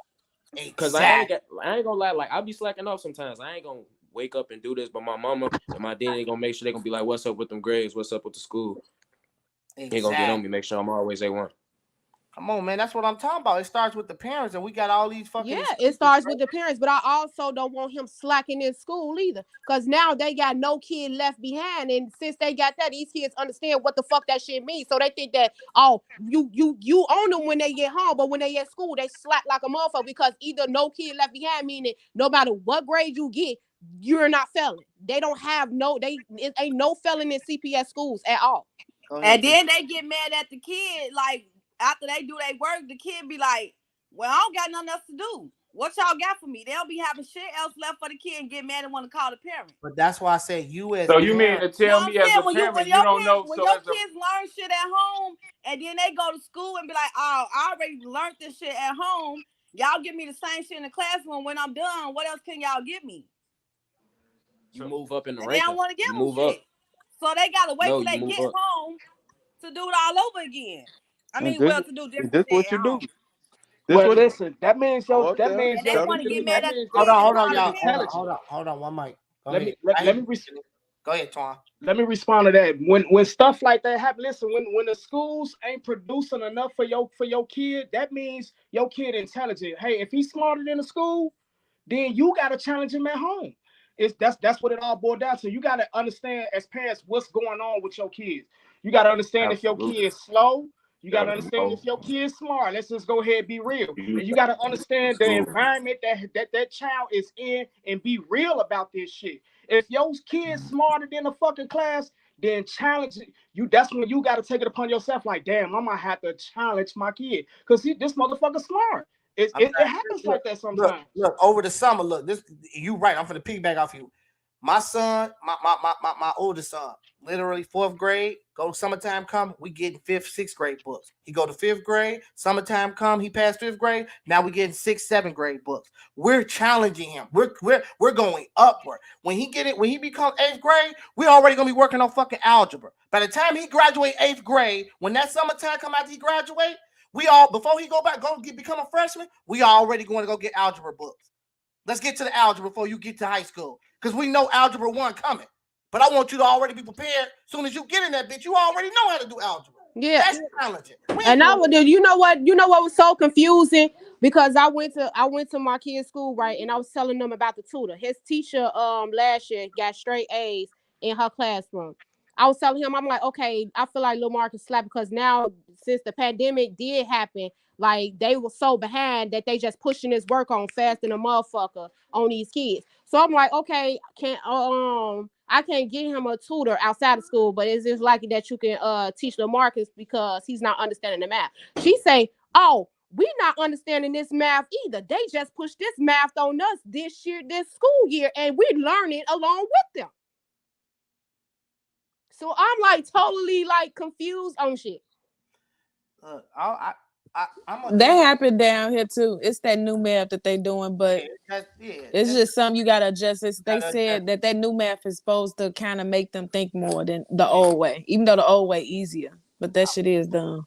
We gonna end it because it's getting a little late. I feel like I'm gonna end. Go ahead, Twan. Go ahead before I end it. Go ahead. Your phone on mute. My Your phone. bad. I The was just kids quick out saying, tomorrow. We can keep it going. No. yeah, we just gotta Hey, nah, adjust. I ain't gonna lie. I don't be knowing none of that smart shit. His ass better know it. One thing, you better know it. You better come home Well, with what she he know said if I it. don't give a fuck if Tell him, I yeah, don't he know it. You better well, come home with what that lady said, boy, because she said well, something you son. missed. If he know Or I'm it, gonna get that if ass. he know it, tell him That's just can he what tutor it Lil is. Marcus because Lil Marcus Ain't is all that we his don't know it. I don't supposed to know it. You supposed to know it. You Sean. in school, she gave you homework, and that lady broke everything down. What was you doing for you not to know it? Facts. Not paying That's attention. when But I'm Sean, coming up my to the son, school. I sit in front of your ass gonna know it tomorrow. Facts. but That's Sean, when you. Sean, I my don't son, care if I don't know it. I'm out of school. Your ass better know it. Facts. Sean, my That's son is parenting sixth because I want grade to know why you getting don't know it. sophomore. My son is sixth grade getting sophomore math. Can your son tutor my baby so he can understand it? Because my baby is very smart and he know how to catch on fast than a motherfucker. He right here with you. Yes, ma'am. You can you? Yeah. And I they mean, got the I was gonna math get books your at number. I was gonna get Target your number too. from Twan. I just They think sell more. them math books at Target and at that place on 95th before you get to Western. It's called the Learning Shore Center, where all the teachers go get all the school supplies and shit. But that's what I'm saying. I think the moral of the story is we can't keep as parents pointing the finger at Blaming it. all the outside entities. We have to start pointing at ourselves and what we're trying to do for our kids, and what our goal is for our kids. When we send our kids to school for 8 hours, whatever them teachers gonna do or whatever they did, that's cool and all. But I'm gonna motherfucking make sure I'm on top of you, regardless of what the fuck the teacher teach you. It starts at home. Every lesson, every understanding comes from your parents. It starts at home. And we got to do better, man. We can't keep pointing these fingers, and we can't keep sitting here saying it's this person's fault, it's that. No, it's your fault as a parent if your child is reading at a second grade level. It's your fault as a parent if your child don't know what he's supposed to know or she don't know what they supposed to know. It's your fault. I don't give a fuck about that teacher. It's my fault. If my son failing, it's my fault my son failing. It ain't the teacher's fault. It's mine. So what I got to do to fix that? That's what it's about. What extra steps I got to take? What tutoring I got to get him? What ass beating I got to give him? What I got to do to get his ass on track? That's what it is. But as long as we keep pointing the finger at all of these entities outside of the household, our kids going in today's society in 2023 gonna keep failing. Because that's what they're doing right now. They're falling and they're failing. And we as parents, we allowing it. One more thing. And it's You okay gotta to stop reach being out these for help. kids' That's when the friends. parenting kick in, because parenting know what's wrong. Reach out for help. It's okay. We need to stop being these kids' friends to actually step up and be these kids' parents. And if your kid don't know something and you don't know it, they don't like maybe they don't understand it. Go find him somebody that can get it help. Go the extra mile for your stomach, for your child. I feel like we don't like to invest in our child. Invest in your kid because of that's the greatest investment of life. Because of if your once your kids see that, and once your kids see that everything that you're doing, that's why kids sometimes don't have just retiring parents. Is because you got to be all about these kids. Can't nobody care about your kid more than you. Fact. Can't Look, bro. Look, I care about my children so much, bro. Before I had kids, I used to tell myself, I used to have to give myself all the type of shit I was gonna do. I'm living in that shit. My son is 12 years old and owned over 100 fucking companies, investment. I started that shit for him. My son got motherfucking 2 college funds. My daughter got a college fund, and I'm finna start my newborn on the college fund. Bro, I don't play that shit. I'm gonna give you a head start. Not only that, like I said, we on top of their ass with everything. You can't get past us with shit. I don't give a fuck how tired I am when I come home. I'm on your ass. You ain't sliding shit. You ain't finna be slick. This is what we got to start doing. We ain't doing none of that shit. We don't even think about our kids' future. We don't think about that shit. How many of us got college funds, bro? Set up for our kids. We celebrate. Look, we so fucked up. We celebrate 8th grade graduation, high school graduation, as if that's the end of their life.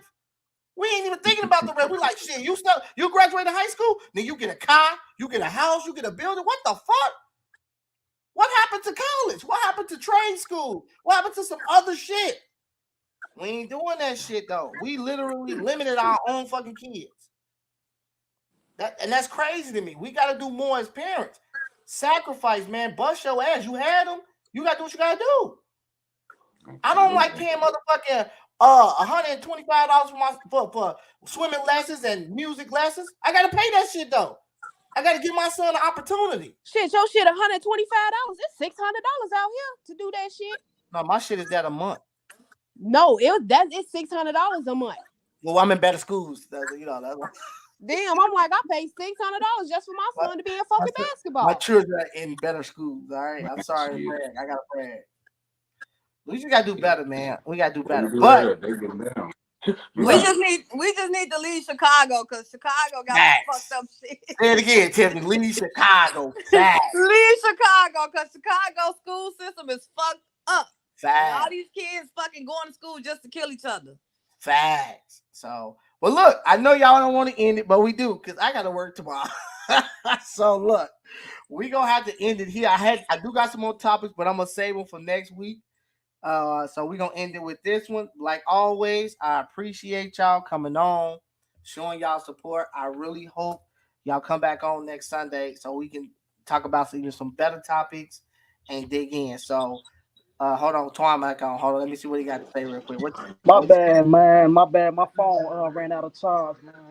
Appreciate y'all letting me back in. I just want to say one thing real quick, man. Go ahead. Janice, just to piggyback off of what Mom said, man, we go run into walls. If you run into walls with the situation with the kids, you gonna run into walls. The point is, what do we do when we run into walls? And like just like this group right here, people that you got in your family, you gotta know how to be able to recognize when you at a wall, and you gotta get past it. It's gonna take the challenge within you. Go ahead, cuz. Go ahead, close it on up. I just I'm want to out say there. I'm that. gonna close it out, Tiffany. I know you like to be on here. You don't want to end it. I love you being on here, but we're gonna have to end it for tonight. We're gonna have to start up next Sunday. So please, Tiffany, come back on next Sunday. And as always, this is Talk of the Family, and we need to understand that some family lie, some families steal, some families fake, and some families real. But this family on this panel, we talk. And I appreciate Yes, y'all. sir. All y'all have a good night. The conversation was great. Subscribe, like, comment. Whoever watched it, I appreciate y'all. See y'all next Sunday. Good night, y'all. Bye.